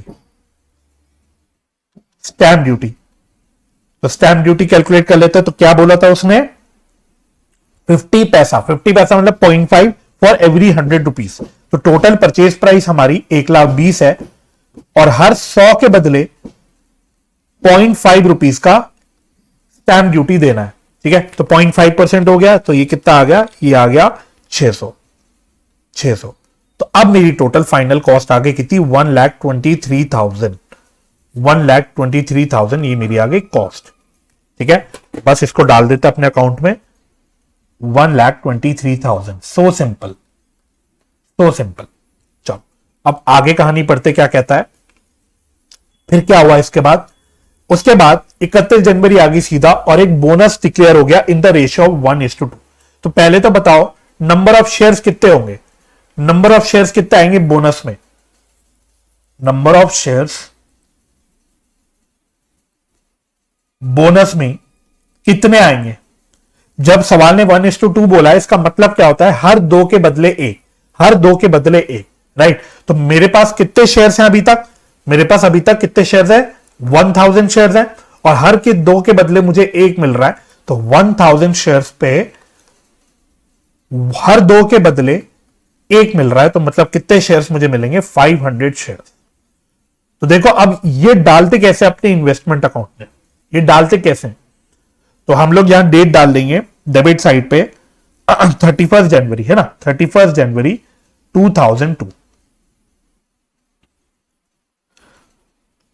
यहां मैं लिखूंगा टू बोनस इशू, और मुझे 500 शेयर्स मिल रहे, तो 500 शेयर्स तो मैं यहां पे डाल दूंगा 500 शेयर्स, लेकिन कॉस्ट में क्या डालूंगा, कुछ नहीं, जीरो, नील, है ना। तो यही हमने सीखा है कि बोनस शेयर्स पे तो कोई कॉस्ट होती ही नहीं, फ्री पे मिलता है हमको, तो कोई भी कॉस्ट उसमें नहीं होगी, तो कॉस्ट हम नील लेंगे। तो इस प्रकार से हम लोग इसको डाल देंगे, राइट।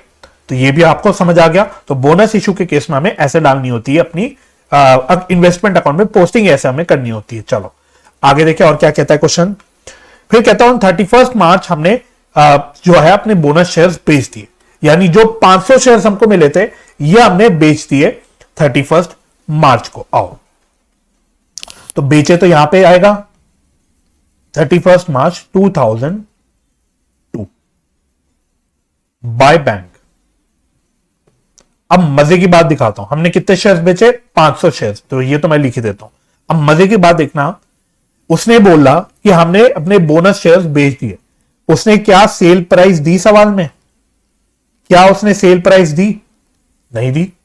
अब क्या ये क्वेश्चन गलत है, क्या डिफेक्ट है क्वेश्चन में कि जानबूझ के नहीं दी, तो जवाब है भाई जानबूझ के नहीं दी। अब आपको थोड़ा कॉमन सेंस लगाना है, सेल प्राइस दे देता तो कहानी खत्म, फिर तो कोई दिक्कत ही नहीं, बट उसने सेल प्राइस नहीं दी, तो अब हमको इस इंफॉर्मेशन का यूज करना है। किस इंफॉर्मेशन का, ये वाली। उसने बोला था बोनस से पहले मार्केट प्राइस चल रही थी 175 और बोनस के बाद ये मार्केट प्राइस हो गई 90 रुपीज। तो अब मेरे को क्या मानना पड़ेगा कि मैंने ये शेयर्स मार्केट में बेचे होंगे, मैंने ये शेयर्स मार्केट में ही बेचे होंगे, है ना, और बोनस के बाद बेचे, बोनस के बाद बेचे, तो यानी मैंने किस प्राइस पे बेचे होंगे अपने शेयर्स, 90 रुपीज पे, 90 रुपीज पे, है ना। तो ये मुझे अपने आप से लेना पड़ेगा, राइट। तो आओ वर्किंग नोट नंबर 3 पे आते हैं। तो इसको तो मैं वर्किंग नोट नंबर 2 बोल देता हूं और वर्किंग नोट नंबर 3 पे आते हैं। सेल ऑन 31 मार्च 2002, है ना, since sale price is not given, we will assume the sale price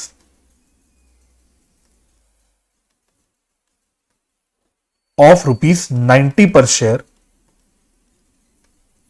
that is market price after the record date of bonus। ठीक है, रिकॉर्ड डेट का मतलब क्या होता है, रिकॉर्ड डेट मतलब वो डेट जिस डेट पे देखा जाएगा कि कितने शेयर होल्डर्स को हमें कितने बोनस शेयर देने। क्योंकि रियलिटी में अगर आप देखोगे तो भाई रोज शेयर्स का इधर उधर चलता रहता है, रोज शेयर होल्डर्स बदलते रहते हैं, तो एक डेट सेट की जाती है। राइट्स के केस में भी, बोनस के केस में भी एक डेट सेट कर देते हैं, और उस डेट पे हम पर्टिकुलर डेट पे देखते हैं कि यहां पे किस शेयर होल्डर के पास कितने शेयर्स है, और अकॉर्डिंगली देखते हैं कि किस शेयर होल्डर को कितने बोनस मिलेंगे। ठीक है, तो ये एक होता है रिकॉर्ड डेट प्रैक्टिकली, इसको हम बोलते हैं रिकॉर्ड डेट। ठीक है, तो आपको इस मत्था पच्ची में नहीं पढ़ना, आपके लिए सिंपल कहानी हो गई कि बोनस के पहले कितना मार्केट प्राइस, बोनस के बाद कितना मार्केट प्राइस। तो ऑब्वियस ही बात है, हमने सेल करी है आफ्टर बोनस, तो ऑफकोर्स बोनस के बाद जो मार्केट प्राइस है हमें वो ही लेना पड़ेगा एज अपना सेलिंग प्राइस। ठीक है, तो अब कैलकुलेशन करते हैं हम लोग, कैलकुलेशन करते हैं। तो सेल्स प्राइस पहले ले लो, सेल्स प्राइस, तो हमने 500 शेयर्स बेचे हैं कितने रुपए पे, 90 रुपीज पे, तो ये आ गया 45,000, और इस पे ब्रोकरेज दिया हमने 2% का, तो सेल्स में से ब्रोकरेज को माइनस करते ही हमको पता है, तो ब्रोकरेज हम माइनस कर देते हैं 2% ऑफ 45,000, तो ये कितना आ गया 900 शायद, है ना, 900 आ गया। तो मेरी नेट सेल्स वैल्यू कितनी आ गई, नेट सेल्स वैल्यू ये आ गई मेरी 44,100। तो पहले इतनी बात क्लियर हो गई, तो इतना डाल देते पहले अपने अकाउंट में, पहले इतनी बात डाल देते हम लोग अकाउंट में 44,100। ठीक है, जैसे ही हम लोग सेल करते हैं अपनी इन्वेस्टमेंट, अब नेक्स्ट हमें क्या कैलकुलेट करना होता है, प्रॉफिट या लॉस। यही सीखा हमने लास्ट क्लास में भी, हमने जो इन्वेस्टमेंट अकाउंट बनाए थे, जब भी सेल होती थी हम प्रॉफिट या लॉस निकालते थे। तो अब यहां पे भी जब हमने बेचा तो इसका हमें प्रॉफिट या लॉस निकालना पड़ेगा। तो अब आप क्या बोलोगे, आप बोलोगे सर देखो, लिखना आप मेरे साथ साथ, आप बोलोगे सर सिंपल है, हमने 44,100 पे बोनस शेयर्स बेचे। भाई सवाल ने बोला हमने बोनस शेयर्स बेचे, तो सर बोनस शेयर्स की कॉस्ट तो नील होती है ना, तो यानी कि कॉस्ट तो कुछ भी नहीं है, नील है, तो यानी कि पूरा का पूरा अमाउंट मेरा प्रॉफिट है, पूरा का पूरा अमाउंट प्रॉफिट है, यही आप बोलोगे। लेकिन आप ये लिख लेना और इसको काट देना, नहीं ये तरीका गलत है भाई, दिस इज रॉन्ग। तो इसको आप लिखो और काटो। इवन दो जो दिल से आपकी आवाज आ रही होगी ये आवाज सही है, बट जो हम कॉस्ट की कैलकुलेशन करते हैं वो जनरली एवरेज कॉस्ट लेते हैं, ठीक है। सो लिखो we take weighted average cost if nothing is mentioned in question. ये ध्यान रखना, हम लोग nothing is mention in question, हम लोग वेटेड एवरेज कॉस्ट की कैलकुलेशन करते हैं अगर क्वेश्चन में कुछ नहीं गिवन होता, और शेयर्स के केस में जनरली वेटेड एवरेज कॉस्ट ही ली जाती है। तो अब वेटेड एवरेज कॉस्ट कैसे निकालोगे, तो लिखो cost of share sold, cost of share sold. बहुत सिंपल है, बहुत सिंपल है। आओ अपने इन्वेस्टमेंट अकाउंट में झांकोगे तो आपको दिख जाएगा अपने आप।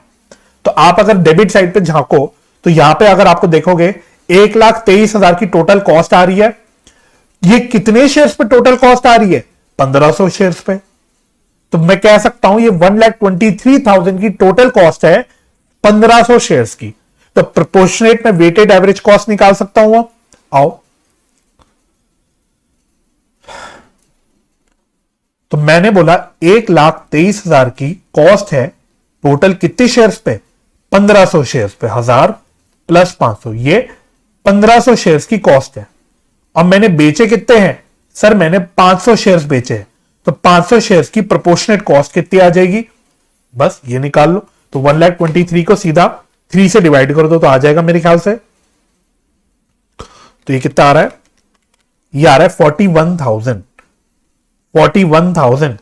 तो ये मेरी वेटेड एवरेज कॉस्ट आ रही है 41,000। तो अब मैं देखूंगा कि भाई मैंने 44,100 पे शेयर्स बेचे जिसकी कॉस्ट थी 41,000, तो देयरफॉर मेरे को क्या हुआ, मेरे को फायदा हुआ, gain on cell. Gain on cell कितना हो गया मेरा, 3,100 का। तो ये इंपॉर्टेंट है ना। तो ये छोटी छोटी बारीकियां जो होती है ये हम क्वेश्चन में ही सीख पाते हैं, तो ये आपके लिए इंपॉर्टेंट है, तो इस पे चाहे स्टार मार लेना। तो यहां हमको वेटेड एवरेज कॉस्ट लेनी थी, ठीक है। तो अब मैं बात को सारी डाल देता हूं। तो आओ, तो 31 मार्च 2002 को ये मैं डाल दूंगा P&L प्रॉफिट, और ये मैंने कहां कैलकुलेट किया, ये वर्किंग नोट नंबर 3 में किया। तो दोनों भी कैलकुलेशंस मेरी वर्किंग नोट नंबर 3 में आ गई। तो यहां पे भी वर्किंग नोट नंबर 3 और यहां पे भी वर्किंग नोट नंबर 3, ठीक है। तो यहां कुछ नहीं, यहां आ जाएगा मेरा 3100 का प्रॉफिट। बात खत्म हो गई। अब और तो कुछ नहीं हुआ, अब बस क्लोजिंग बैलेंस हमें लेना है। तो 31 मार्च 2002 को by balance CD, by balance CD. तो अब मेरे पास 1000 शेयर्स हैं। अब इसकी कॉस्ट की मैं कैलकुलेशन कर लेता हूं। आओ, तो बिल्कुल वैसे ही करेंगे कॉस्ट की कैलकुलेशन, बिल्कुल वैसे ही करेंगे हम लोग कॉस्ट की कैलकुलेशन। तो कॉस्ट ऑफ 1000 शेयर्स ऑन 31 मार्च 2002 कैसे निकालेंगे, बिल्कुल सेम फंडा ऊपर जो हमने किया था, जो हमने ऊपर किया था बिल्कुल सेम फंडा हमको करना है। तो हमने बोला था 1,23,000 कॉस्ट है, 1,23,000 कॉस्ट है 1500 शेयर्स पे। तो क्लोजिंग बैलेंस में जब 1000 शेयर्स है तो 1000 शेयर्स की प्रोपोर्शनेट कॉस्ट कितनी आ जाएगी, बस निकाल लो। ये कितना आ रहा है, 1,23,000 डिवाइड बाय 1500 इंटू 1000, तो ये आ रहा है 82,000, 82,000। अच्छा, अब ये मेरे करेंट इन्वेस्टमेंट है, ये करेंट इन्वेस्टमेंट है। और करेंट इन्वेस्टमेंट में वैल्यू करता हूं एट कॉस्ट और market value which ever is lower. तो मुझे चेक करना पड़ेगा कि भाई इसकी मार्केट वैल्यू कितनी है, कहीं इसकी मार्केट वैल्यू कॉस्ट से कम तो नहीं है। तो आ जाओ, मार्केट वैल्यू ऑफ 1000 शेयर्स है ना। तो अब मार्केट वैल्यू लेने में तो अब तो कोई दिक्कत नहीं होगी आपको, 1000 शेयर्स हैं और मार्केट वैल्यू कितनी लेनी है हमको, पोस्ट आपकी बोनस की जो मार्केट वैल्यू दे रखी है वही 90 रुपीज जो हमने ऊपर भी ली थी, है ना। जो 31 मार्च को सेल पे भी हमने जो मार्केट वैल्यू ली थी ये वाली सेम मार्केट वैल्यू लेंगे ये वाली, है ना। तो कितनी आ गई है, ये आ गया 90,000। तो लोअर क्या है, लोअर क्या है, लोअर है 82,000 कॉस्ट। ये मेरी क्लोजिंग बैलेंस में आ जाएगा। तो बस अब इसको डाल देते हैं हम लोग क्लोजिंग बैलेंस में, 82,000। तो ये हो गया मेरा वर्किंग नोट नंबर 4। ठीक है, तो टोटल एक बार चेक कर लो, मैच ही करेगा कॉस्ट का कॉलम। अगर आप मैच करने जाओगे तो यहां कोई डिफरेंस आना नहीं चाहिए। तो कितना आ रहा है, 1,26,100, दोनों साइड का टोटल यही आ रहा है। तो ये तो काम खत्म, है ना। मतलब आप ऑल्टरनेटिवली बैलेंसिंग फिगर भी निकाल सकते थे, बट ऐसे कॉस्ट की कैलकुलेशन करोगे तो क्या होगा, इससे आपको थोड़ा सा तसल्ली मिल जाएगी कि आपका आंसर बिल्कुल ठीक है ना। और सिमिलरली ये भी कॉलम आपका क्लोज 1500। तो इस प्रकार से आपका ये इन्वेस्टमेंट अकाउंट बन गया। ठीक है, बहुत सिंपल है, बहुत सिंपल है, राइट। चलो एक और इसी तरह से हम लोग सवाल करते हैं। अब हम करेंगे इलस्ट्रेशन नंबर 6। इसको आप इंपॉर्टेंट मार्क कर लेना। क्या कहता है, ऑन 1 April 2001 सुंदर had 25,000 equity shares of X limited at a book value of ₹15 पर शेयर। तो सुंदर के पास ओपनिंग डेट पे 1 April मतलब ओपनिंग डेट ही मान लो, 1 April मतलब ओपनिंग डेट ही मान लो। तो कह रहा है 1 April को 25,000 इक्विटी शेयर्स थे एक्स लिमिटेड के at a book value of 15 पर शेयर, मतलब इन्वेस्टमेंट की बुक वैल्यू बता रहा है। ठीक है, तो कहीं ना कहीं आप मान लो कि ये कॉस्ट बता रहा होगा, आप अज्यूम कर सकते हो कॉस्ट बता रहा होगा 15 rupees per share. Nominal value है 10 रुपीज, मतलब face value. On 20th June he purchased another 5,000 shares of the company at ₹16 पर शेयर। तो 20th जून को हमने और 5,000 शेयर परचेज कर दिए, कितने रुपए पे, 16 रुपए पे। The directors of X limited announced a bonus and rights issue. तो एक्स लिमिटेड ने बोनस इशू भी अनाउंस किया और राइट इशू भी अनाउंस किया। No dividend was payable on these issues. तो कह रहा है इन पे डिविडेंड नहीं पे करा। ठीक है, तो आगे कुछ डिविडेंड की इंफॉर्मेशन होगी। तो कह रहा है जो बोनस और राइट्स इशू है इस पर कोई भी डिविडेंड नहीं मिलेगा। ठीक है, the terms of the issue are as follows. तो बोनस बेसिस कहता है 1:6। तो 1:6 का मतलब हर 6 के बदले 1 शेयर बोनस का मिलेगा। कौन सी डेट को, 16 अगस्त 2001। सिमिलरली राइट्स का बेसिस है 3:7, मतलब हर 7 के बदले 3 शेयर्स हम सब्सक्राइब कर सकते हैं राइट्स इशू में।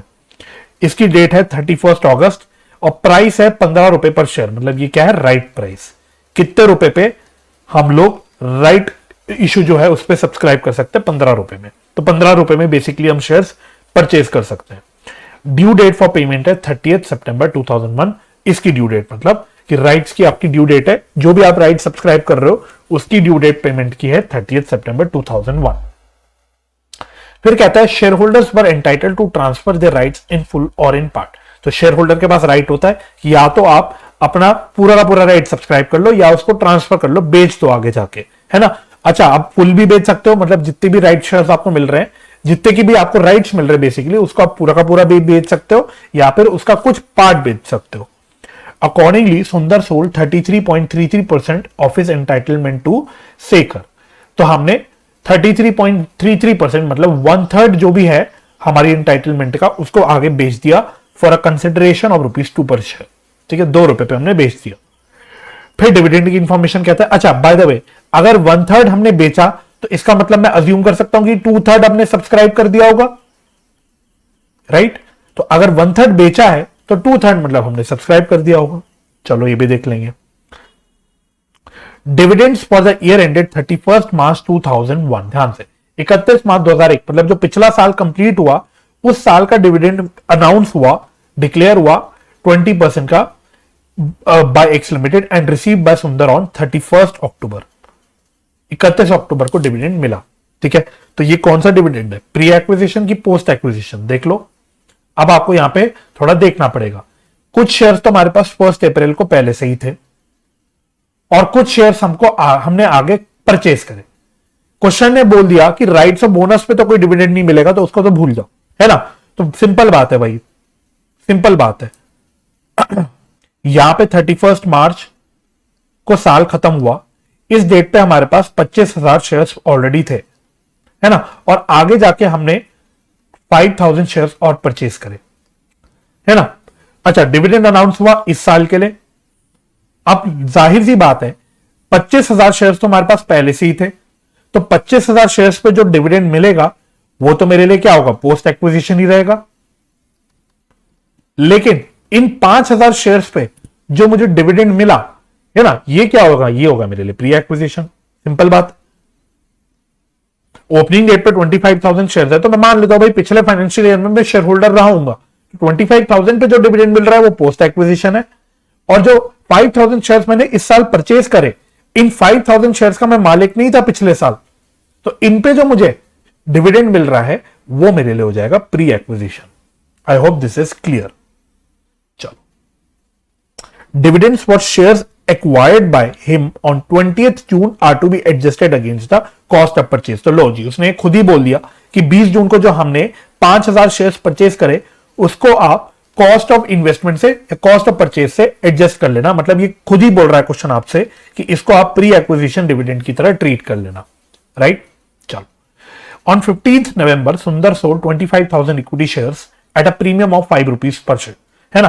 तो 15 नवंबर को हमने 25,000 इक्विटी शेयर्स बेच भी दिए। तो आपको सब देखो ऑर्डर में बता रहा है, सब आपको क्रोनोलॉजिकली सारी ट्रांजैक्शंस बता रहा है कि 15 नवंबर को हमने 25,000 शेयर्स बेच दिए, premium of 5 rupees per share. मतलब अगर 10 रुपए का शेयर है तो हमने 5 रुपए की प्रीमियम यानी 15 रुपए पे शेयर्स बेच दिए। You are required to prepare in the books of Sundar investment account. तो मेन तो आपको इन्वेस्टमेंट अकाउंट बनाना है और प्रॉफिट एंड लॉस अकाउंट। तो प्रॉफिट एंड लॉस का बेसिकली आपको एक्सट्रैक्ट दिखाना है। For your exercise, assume that the books are closed on 31st December 2001 and shares are valued at average cost। तो शेयर्स को कॉस्ट पे वैल्यू करना और अज्यूम कर लो कि बुक्स 31 दिसंबर को क्लोज हो रही है। ऑल्दो सवाल में जो ओपनिंग डेट उसने दी थी 1 अप्रैल दी थी, तो थोड़ा ये अटपटा हमको लग रहा होगा, बट कोई बात नहीं, क्वेश्चन जो बोल रहा है हम उसको चुपचाप फॉलो कर लेंगे। हम ओपनिंग डेट 1 अप्रैल ले लेंगे और क्लोजिंग डेट 31 दिसंबर ले लेंगे। तो ये आपका सवाल है, ठीक है। तो मजा आएगा करने में, डरना नहीं है। बहुत सारी चीजें लग रही होंगी बट जब करेंगे सवाल तो बहुत मजा आएगा। तो सबसे पहले तो फॉर्मेट बना लो आप पूरा। अब फॉर्मेट बना लो और फॉर्मेट में आप डिविडेंड का कॉलम भी इस बार बनाओगे, बिकॉज क्वेश्चन में पोस्ट एक्विजिशन डिविडेंड भी आ रहा है। तो इस सवाल में हमारा डिविडेंड का भी एक कॉलम बनेगा, ठीक है। तो पहले आप बिल्कुल जैसे पिछले क्वेश्चन में हमने फॉर्मेट बनाया था, पूरा फॉर्मेट तैयार कर लो। मेरा तो खैर तैयार है, ठीक है। तो ये मेरा फॉर्मेट तैयार है मोटा मोटा। तो 10-12 लाइन का कम से कम आप फॉर्मेट पूरा तैयार कर लेना। क्वेश्चन के आंसर में मत देखना, क्योंकि क्वेश्चन के आंसर में उन्होंने एक गड़बड़ कर रखी है। उन्होंने डिविडेंड का कॉलम वैसे नहीं बना रखा, जो कि गलत है टेक्निकली, बिकॉज क्वेश्चन में पोस्ट एक्विजिशन डिविडेंड भी है। So we should also make dividend column, ठीक है। तो हम अपना कॉन्सेप्ट फॉलो करेंगे, बुक को नहीं फॉलो करेंगे। तो आप इस प्रकार का पूरा फॉर्मेट तैयार करो प्रॉपर हेडिंग के साथ, फिर मेरे साथ साथ इसको करना। चलो आओ, अब आप मेरे साथ साथ करो। तो सबसे पहले 1 अप्रैल 2001 को 1 अप्रैल 2001 को सवाल ने क्या बता रखा है हमको, ओपनिंग बैलेंस बता रखा है, टू बैलेंस बीडी। तो कितने नंबर ऑफ शेयर्स है हमारे पास, 25,000 शेयर्स हैं। डिविडेंड में तो कुछ आएगा नहीं। कॉस्ट कितनी बता रखी है, 15 रुपए पर शेयर। तो 25,000 इंटू 15, तो ये आ गया 3,75,000। 3,75,000, ये तो सिंपल है। चलो स्टेप बाय स्टेप चलते हैं, ठीक है। एक काम करते हैं, मैं सवाल पे भी आता रहता हूं, फिर हम स्टेप बाय स्टेप चलेंगे। इसके बाद हमने 5,000 शेयर्स और परचेज किए 16 रुपीज पर शेयर पे। तो 20 जून को हमने और शेयर्स परचेज करे, तो टू बैंक 5,000 शेयर्स हमने परचेज करे। डिविडेंड तो कुछ है नहीं। कितने पे परचेज करे, 16 रुपए पे। तो मैं डायरेक्टली 5,000 इंटू 16 कर लेता हूं, क्योंकि इसमें ब्रोकरेज कुछ तो और काम है नहीं। तो सीधा हम लोग 5,000 इंटू 16 इसको कर लेते हैं, तो ये 80,000 आ जाएगा। ठीक है। हालांकि आगे प्री एक्विजिशन डिविडेंड का भी एडजस्टमेंट करना है, बट वो आगे करके करेंगे हम, वो दिखाऊंगा मैं आपको, राइट। तो 28 जून को तो हमने परचेज करा, तो 28 जून को हम लोग 80,000 की कॉस्ट दिखा देंगे। चलो ये भी सिंपल हो गया, यहां तक तो कोई दिक्कत नहीं। फिर बोनस और राइट की कहानी आई, तो हम लोग क्रोनोलॉजिकली चलेंगे, क्रोनोलॉजिकली। तो डेट सारी दे रखी है आपको। तो सबसे पहले देखोगे राइट्स की डेट है 31 अगस्त, बोनस की है 16 अगस्त। तो पहले राइट्स का डेट आ रहा है, सॉरी पहले बोनस का डेट आ रहा है, तो पहले हम लोग बोनस ले लेंगे। आओ, तो 16 अगस्त को बोनस टू बोनस इशू। तो ये तो आपको पिछले सवाल में भी दिखा चुका मैं आपको कि आपको कैसे करना है। अच्छा, इसकी कैलकुलेशन कर लो। तो एक काम करो, इसको वर्किंग नोट में कर लेते कैलकुलेशन को, वर्किंग नोट 1, ठीक है। तो आ जाओ, नीचे करनी पड़ेगी मुझे क्योंकि मेरी उधर का जगह घिरी हुई है, तो मैं नीचे आ जाता हूं वर्किंग नोट्स में। तो थोड़ी आप भी जगह एक्स्ट्रा छोड़ लेना, 10-12 लाइन का तो इन्वेस्टमेंट अकाउंट बनेगा और 5-6 लाइन का आप around profit and loss account की जगह छोड़ना और फिर वर्किंग नोट्स बनाना, ठीक है। कभी भी एग्जाम में ये गलती आप मत करना कि पहले आप अकाउंट बना रहे हो, फिर आप वर्किंग कर रहे हो, फिर आप दूसरा अकाउंट बना रहे हो। पूरा आपका सोल्यूशन एक साथ होना चाहिए, फिर आपका सारे वर्किंग नोट्स एक साथ होने चाहिए। इस बात का हमेशा ध्यान रखना। तो जब भी आप प्रैक्टिस करो, आप अभी से हैबिट बनाना इस चीज की, क्योंकि बाद में नहीं हो पाएगा। अभी से हैबिट बनाना। तो आप देखो मैं कैसे करता हूं, है ना। मैं अपना मेन सोल्यूशन की जगह छोड़ रहा हूं, अंदाजे से ही सही, मैं मेन सोल्यूशन की जगह छोड़ रहा हूं। एक्स्ट्रा छूट गई कोई बात नहीं, कोई दिक्कत नहीं, बट मेन सोल्यूशन पूरा एक साथ होगा, वर्किंग नोट्स फिर लास्ट में एक साथ होगा, ठीक है। वर्स कम टू वर्स, अब वर्किंग नोट्स पूरा पहले कर लो, फिर सोल्यूशन कर लो, लेकिन प्रॉपर प्रेजेंटेशन होती है कि हमारा सोल्यूशन पहले हो, फिर वर्किंग नोट्स हो, ठीक है। तो मैं कोशिश करूंगा क्लास के दौरान आपको इस भी चीज की आपको थोड़ी हैबिट डलवाता रहूं। चलो, तो वर्किंग नोट नंबर 1, छोटा सा वर्किंग नोट है, number of bonus shares received. तो कितने बोनस शेयर्स मिले, तो लॉजिकली सोचना भाई, 16 अगस्त तक हमारे पास कितने नंबर ऑफ शेयर्स हो गए, पुराने 25 थे और नए 5,000 और मिल गए थे, मतलब और खरीद लिए थे। तो टोटल अब मेरे पास 30,000 शेयर्स हैं, है ना। As on the date of bonus मेरे पास 30,000 शेयर्स है और बोनस का रेशियो 1:6 है, तो इसका 1/6, हर 6 के बदले 1। तो कितने नंबर ऑफ शेयर्स मिलेंगे मुझे, 5,000 शेयर्स। 5,000 शेयर्स मुझे मिलेंगे। तो आओ मैं डाल देता हूं इसको यहां पे, 5,000 शेयर्स। डिविडेंड में कुछ नहीं आएगा और इसकी कॉस्ट भी हम क्या लेते हैं, निल लेते हैं बोनस की। ये भी सिंपल हो गया। चलो, उसके बाद राइट्स का टाइम आया। राइट्स का टाइम आया तो इसके लिए हमें पहले कैलकुलेशन करनी पड़ेगी। तो आ जाओ वर्किंग नोट नंबर 2 में, वर्किंग नोट नंबर 2 में। तो नंबर ऑफ शेयर्स हमारे पास कितने हैं, number of shares as on the date of right issue. अब राइट इशू के टाइम पे हमारे पास कितने शेयर्स हैं, 25,000 पुराने थे प्लस 5,000 हमने परचेज करे और इसके अलावा 5,000 का हमें बोनस भी मिला। तो राइट्स के टाइम तक हमारे पास अब कितने शेयर्स हो गए होंगे, 35,000 शेयर्स। तो नंबर ऑफ राइट्स कितने बन गए, नंबर ऑफ राइट्स, तो अब मेरे पास 35,000 शेयर्स है और हर 7 के बदले 3 शेयर्स मिल रहे हैं। तो कितने हो गए, ये आएंगे 5×3 15, 15,000 शेयर्स। अच्छा, अब सवाल ने क्या बोला आपको, 15,000 शेयर्स में से, इन राइट्स में से 1/3 तो हमने बेच दिए, 1/3 हमने बेच दिए एट रुपीज कितने पे, एट ₹2। तो कितने आ गए 1/3 इसका, 5,000। तो इसका मतलब बैलेंस 2/3 क्या हुआ, बैलेंस 2/3 हमने सब्सक्राइब कर दिए। तो नंबर ऑफ शेयर्स कितने आ गए, 10,000। तो 10,000 शेयर्स हमने सब्सक्राइब कर दिए और रेट कितना दे रखा था, परचेज प्राइस, इशू प्राइस दे रखा था राइट्स का 15 रुपए। तो मैंने इसका मतलब 1.5 लाख रुपए दिए होंगे और 1.5 लाख रुपए देके मैंने शेयर्स को सब्सक्राइब कर दिया। यही दे रखा है ना, यही दे रखा है। तो ये कैलकुलेशन पहले आपको बिल्कुल क्लियर हो जानी चाहिए, ये कैलकुलेशन आपको दिखानी भी पड़ेगी, ठीक है। अच्छा, बाय द वे, जो शेयर्स, जो राइट्स हमने बेच दिए 5,000 रुपए के, 5,000 के नहीं, कितने रुपए के बेचे, ये हमने 10,000 रुपए के बेचे राइट्स। इसका ट्रीटमेंट क्या होगा ये मैं आपको लिखवा चुका हूं। वैसे अभी तक आपको सिर्फ मानना है कि राइट्स जब हम बेचते हैं तो इसको हम लोग इनकम की तरह ट्रीट करते हैं, तो इसको हम लोग क्रेडिट कर देंगे इन P&L एज इनकम, ठीक है। हाँ, एक स्पेशल केस भी होता है, एक स्पेशल सिनेरियो भी होता है, बट वो अभी मैंने आपके साथ डिस्कस नहीं किया है, और वो मैं आपको बता देता हूं कि तसल्ली के लिए इस सवाल में नहीं लग रहा, वो एक पर्टिकुलर केस में लगेगा, वो मैं आपको बता दूंगा बाद में जाके। फिलहाल आप मानो कि ये नहीं लग रहा, तो नॉर्मल केस में हम लोग सेल ऑफ राइट्स को अपनी इनकम की तरह मान के पीएनएल में क्रेडिट कर देते हैं। ठीक है, तो ये प्रॉपर आपको कैलकुलेशन समझ आ जानी चाहिए। अगर ये समझ आ गई तो अब इसको हम लोग अपने अकाउंट में डाल देते हैं। तो सिर्फ जो हम लोग शेयर्स परचेज कर रहे हैं राइट्स में, वही हम लोग यहां पे डालेंगे। सेल ऑफ राइट्स सीधा आपका पीएनएल में जाएगा आगे। ठीक है, वो बाद में डाल देंगे। तो ड्यू डेट बता रखी थी उसने 30 सितंबर पेमेंट की, तो 30 सितंबर को हम लोग अल्टीमेटली इसको नॉर्मल परचेज की तरह ही मानेंगे, कोई अलग काम नहीं करना, नॉर्मल परचेज की तरह मान रहा। तो हमने कितने शेयर्स, 10,000 शेयर्स हमने परचेज करे हैं, कितने रुपए पे, 1.5 लाख रुपए पे। चलो क्लियर हो गया, आगे बढ़े। चलो अब आगे हुआ, आगे कहानी आई, डिविडेंड का टाइम आ गया। ठीक है, डिविडेंड का टाइम आ गया। डिविडेंड की डेट है 31 अक्टूबर। तो देखो बिल्कुल क्रोनोलॉजिकली चलना है हमको। ठीक है, जैसे जैसे हो रही चीजें वैसे वैसे करनी है। 31 अक्टूबर को 20% का डिविडेंड हुआ। आओ, अच्छा, ऊपर सवाल ने बोल दिया था कि बोनस और राइट पे कोई भी डिविडेंड नहीं होगा, तो डिविडेंड की बात सिर्फ ओपनिंग शेयर जो है 25,000 के उस पे करेंगे, प्लस जो हमने 5,000 शेयर बाद में परचेज करे थे 20 अक्टूबर को, सॉरी 20 जून को, उस पे करेंगे। ठीक है, राइट्स और बोनस पे नो डिविडेंड। तो चाहे तो मैं याद रहे, ताकि आपको यहां पे एक निशान मार देता हूं कि इस पे इतने पोर्शन पे हम लोग कोई भी डिविडेंड की बात नहीं करेंगे। एग्जाम में करने की जरूरत नहीं, अभी सिर्फ दिखाने के लिए कर रहा हूं। तो डिविडेंड की बात सिर्फ किस पे होगी, डिविडेंड की बात इन दोनों शेयर्स पे होगी।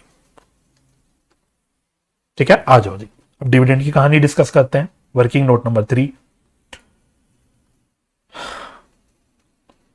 तो भाई देखो, डिविडेंड जो हमें ऑन ओपनिंग शेयर्स में मिला, कितना मिला, 25,000 शेयर्स ओपनिंग डेट पे थे, 10 रुपए की फेस वैल्यू है, और 20% उसने डिविडेंड का रेट बता रखा है।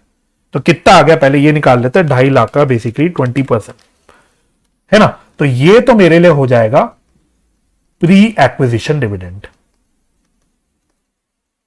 Sorry not pre acquisition, post acquisition.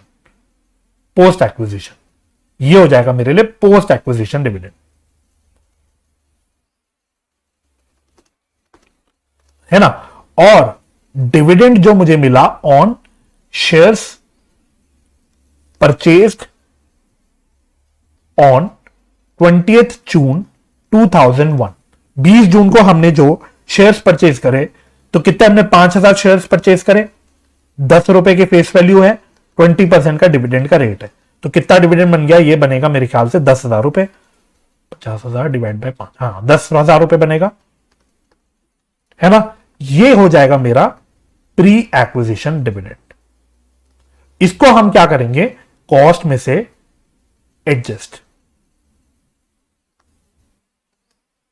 Right. तो अब इस बात को आपको दिखाना कैसे है, अब इस बात को आपको दिखाना कैसे है, आओ। 31 अक्टूबर को डिविडेंड मिल रहा है, तो देखो कैसे दिखाएंगे, ये देख लेना। तो इधर आऊंगा मैं, 31 अक्टूबर 2001, ये आएगा बाय बैंक, डिविडेंड बैंक में आ रहा है, बाय बैंक लिखूंगा, ब्रैकेट में लिख लेता हूं डिविडेंड, ब्रैकेट में लिख लेता हूं डिविडेंड। ठीक है, नंबर ऑफ शेयर्स का तो कोई लेना देना नहीं है, डिविडेंड मिल रहा है। अब जो डिविडेंड मेरा पोस्ट एक्विजिशन डिविडेंड है, जो मेरे लिए नॉर्मल डिविडेंड है, मैं कह सकता हूं वो पूरा डिविडेंड मैं डाल दूंगा डिविडेंड के कॉलम में। तो कितना था वो मैंने नीचे कैलकुलेट कर लिया, कितना था, 50,000 रुपए। तो जो 50,000 रुपए का डिविडेंड है, ये मेरे लिए नॉर्मल डिविडेंड है, तो ये तो मेरे 50,000 का डिविडेंड नॉर्मल डिविडेंड के कॉलम में आ जाएगा। और जो 10,000 का प्री एक्विजिशन वाला डिविडेंड है, वो मैं अपनी कॉस्ट में से एडजस्ट करता हूं, इसलिए मैं उसको कॉस्ट के कॉलम में डाल दूं। ठीक है, तो देखो बात सही भी हो रही है। हमने यही सीखा था कि जो प्री एक्विजिशन डिविडेंड होता है, मैं लिख देता हूं, ये पोस्ट डिविडेंड है, पोस्ट एक्विजिशन, ये प्री है ना। तो प्री एक्विजिशन डिविडेंड में मैंने आपको जो एग्जांपल करवाया था, उसमें भी ये देखा था कि उसमें हम इन्वेस्टमेंट अकाउंट को क्रेडिट करते हैं। तो ये यही हो रहा है, देखो ये मैं 10,000 का जो प्री एक्विजिशन डिविडेंड है, ये इन्वेस्टमेंट अकाउंट के क्रेडिट साइड पे पोस्ट कर रहा हूं। तो वही जो कॉन्सेप्ट हमने वहां पे जर्नल एंट्री फॉर्म में सीखा था, बस उसकी मैं यहां पे पोस्टिंग कर रहा हूं। आई होप दिस इज क्लियर। और जो डिविडेंड का कॉलम है ना, तो डिविडेंड का कॉलम आप समझ लो कि एक डिविडेंड का अकाउंट ही है, डिविडेंड इनकम का अकाउंट है। तो जो नॉर्मल पोस्ट एक्विजिशन डिविडेंड है, वो भी मैंने आपको दिखाया था, हम लोग नॉर्मल डिविडेंड अकाउंट में क्रेडिट करते हैं, तो वो पोस्ट एक्विजिशन डिविडेंड मैंने डिविडेंड के कॉलम में पोस्ट कर दिया। ठीक है, तो बस एग्जाम्पल में मैंने आपको जर्नल एंट्री फॉर्म में करा था, दिखाया था, उसी को मैं अब यहां पे लेजर पोस्टिंग कर रहा हूं, दैट्स इट। बस इस बात का आपको ध्यान रखना। ठीक है, चलो अब आगे बढ़ते हैं कहानी में। डिविडेंड वाला पोर्शन भी हमने कर लिया। नेक्स्ट क्या हुआ, 15 नवंबर को 25,000 शेयर्स बेचे एट अ प्रीमियम ऑफ 5 रुपए, मतलब 15 रुपए पे बेचे। ठीक है, आओ, तो 15 नवंबर को हमने शेयर्स बेचे बाय बैंक।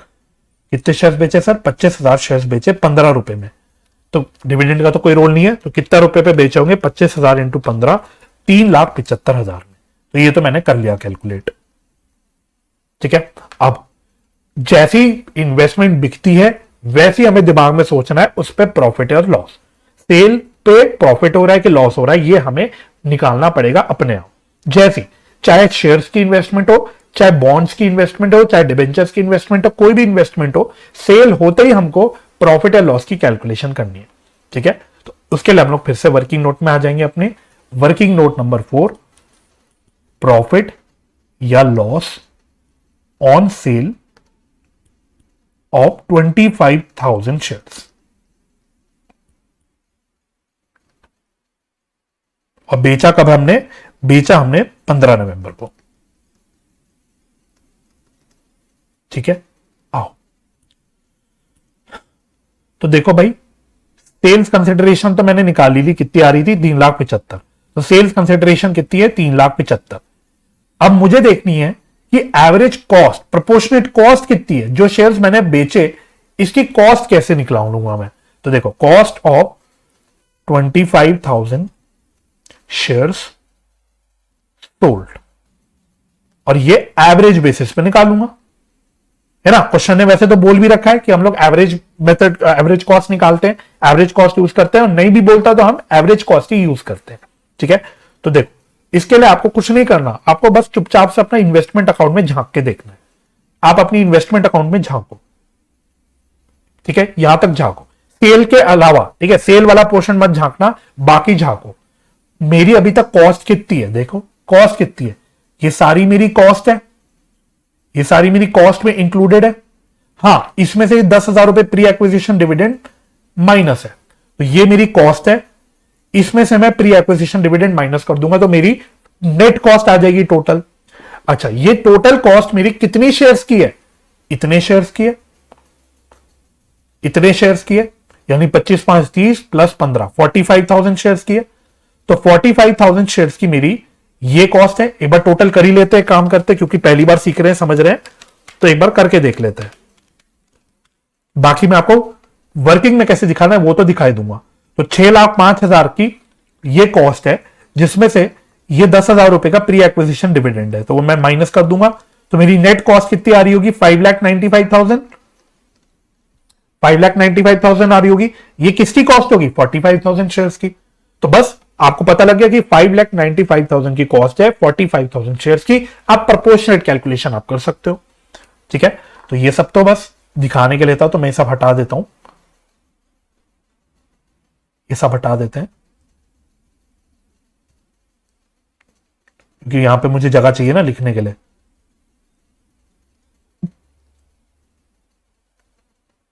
चलो, तो अब मैं अपनी कैलकुलेशन दिखाऊंगा। इसी कैलकुलेशन को बस मैं अपनी वर्किंग नोट में दिखाऊंगा। एग्जाम में मतलब आपको कैसे वर्किंग नोट में दिखाना है ये हम देखेंगे। तो बस आ जाओ, तो बस सबको ऐड कर दो। 375 80 150, 375 प्लस 80 प्लस 150, ये सारी मेरी कॉस्ट है। अच्छा, इसमें से 10,000 रुपए का मैंने प्री एक्विजिशन डिविडेंड एडजस्ट कर दिया। ये कॉस्ट कितने शेयर्स की है? ये कॉस्ट कितने शेयर्स की है? ये 45,000 शेयर्स की कॉस्ट है ना। और बेचे कितने मैंने? 25,000 शेयर। तो प्रोपोर्शन कॉस्ट निकाल लो कितनी आ गई। बस कोई दिक्कत है क्या? तो एक बार इसका जोड़ के वापस से चेक कर लेता हूं कि मेरा आंसर क्या आ रहा था। तो ये 5,95,000 आ रहा था, तो दिस इज 5,95,000। ये मेरी नेट कॉस्ट है ऑफ 45,000 शेयर्स। तो 25,000 शेयर्स की कितनी?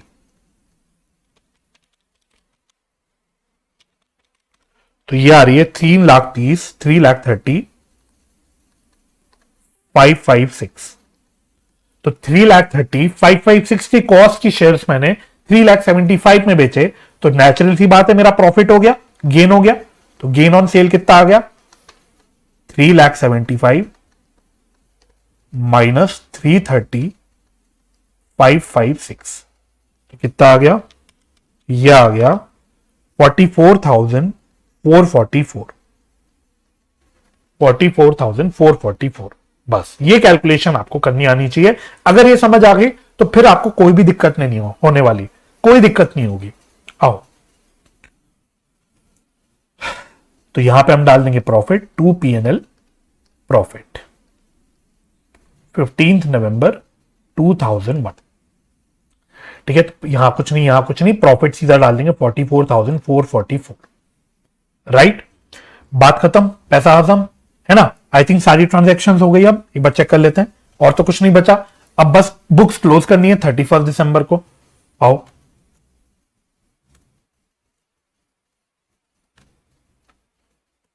चलो, तो 31 दिसंबर को बुक्स क्लोज कर देंगे हम लोग।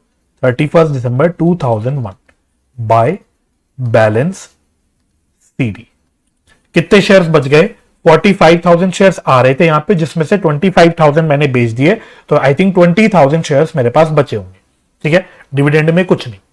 आओ, ये भी निकाल लेते हैं वर्किंग नोट में। Working note number 5, cost of shares on 31 दिसंबर 2001। तो वही प्रोपोर्शनेट एवरेज बेसिस में निकालेंगे। तो अगर मैंने बोला था 5,95,000 की कॉस्ट थी 45,000 शेयर्स पे, और मेरे पास कितने शेयर्स बचे हुए हैं? 20,000 शेयर्स मेरे पास बचे हुए हैं। तो बस निकाल लो, ये कितना आ गया? तो ये आ गया 264,444। 264,444। चलो, तो ये डाल देते हैं हम लोग यहां पे 264,444। राइट, बस अब अकाउंट क्लोज कर लो, पूरा अकाउंट खत्म, काम खत्म।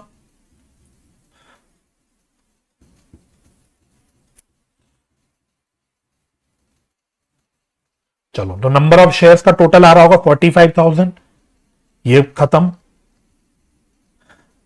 डिविडेंड का देख लो, बैलेंसिंग फिगर बच रहा है इधर 50,000 का, तो ये क्या होगा? ये क्लोजिंग डेट पे हम P&L में ट्रांसफर करेंगे इसको। तो 31 दिसंबर को जो डिविडेंड इनकम है, इसको हम P&L में ट्रांसफर करेंगे, बैलेंसिंग फिगर। और कॉस्ट का कॉलम आपका मैच करना चाहिए। तो एक बार चेक कर लेते हैं, कॉस्ट का कॉलम आपका मैच करना चाहिए। 3,75,000, 80, 150, 44, तो आई थिंक 6,49,444 टोटल आ रहा है। मैं डेबिट क्रेडिट साइड का भी टोटल चेक कर लेता हूं एक बार। यस, 649,444। ठीक है, तो देखो इन्वेस्टमेंट अकाउंट आपका बन गया, असली मेहनत यही थी, तो ये हो गया। इसके अलावा क्वेश्चन ने आपसे प्रॉफिट एंड लॉस अकाउंट का एक्सट्रैक्ट भी मांगा था, तो ये फटाफट से बना लेते जल्दी जल्दी। प्रॉफिट एंड लॉस अकाउंट का एक्सट्रैक्ट, इसमें टाइम नहीं लगेगा, फटाफट 2 मिनट का काम है। चलो, तो क्या क्या चीजें आएंगी सीक्वेंशियली देखते हैं। सबसे पहले क्या हुआ था? सबसे पहले सेल ऑफ राइट्स हुआ था। राइट, तो बाय सेल ऑफ राइट्स, तो कैलकुलेशन दोबारा तो नहीं दिखाऊं, मैंने सारी कैलकुलेशन नीचे करके दिखा दी थी आपको। तो ये 10,000 आ गया था हमारा, कि राइट्स पे हमें 10,000 रुपए का फायदा हुआ बेचने पे, तो ये 10,000 आ गया। फिर क्या हुआ? Dividend, by dividend received. कितना डिविडेंड हमने डाला P&L में? ये रहा 50,000। और लास्टली हमारा गेन हुआ ऑन सेल, तो by gain on sale of shares. कितने रुपए का गेन हुआ? ये हुआ था 44,444। बस ये बन गया आपका एक्सट्रैक्ट, है ना। बस थोड़ा प्रॉपर फॉर्मेट में बनाना, टोटलिंग वोटलिंग करने की कोई जरूरत नहीं है, बैलेंस निकालने की कोई जरूरत नहीं, because this is just an extract. ठीक है, बस फॉर्मेट में बना लेना और उसको एज इट इज छोड़ देना, तो आपका आंसर कंप्लीट। ठीक है, राइट, डन हो गया। तो ये आपका सवाल था। चलो, तो अब आपको कुछ होमवर्क दे देते हैं आज के लिए। तो होमवर्क में लिखिएगा आप इलस्ट्रेशन नंबर 2 तो सॉरी मैंने करा ही दिया था, इलस्ट्रेशन नंबर 3, 4, 5 और प्रैक्टिकल क्वेश्चन नंबर, देखते हैं प्रैक्टिकल क्वेश्चन नंबर 2 एक बार मैं चेक कर लेता हूं। 4 ही प्रैक्टिकल क्वेश्चन है, जिसमें से 2 तो मैंने करा ही दिए थे पिछली क्लास में। 1 वाला तो आपका वही स्पेशल केस वाला के ऊपर सवाल है, वो मैं अगली क्लास में करा दूंगा। प्रैक्टिकल क्वेश्चन नंबर 2 शायद आप कर सकते हो।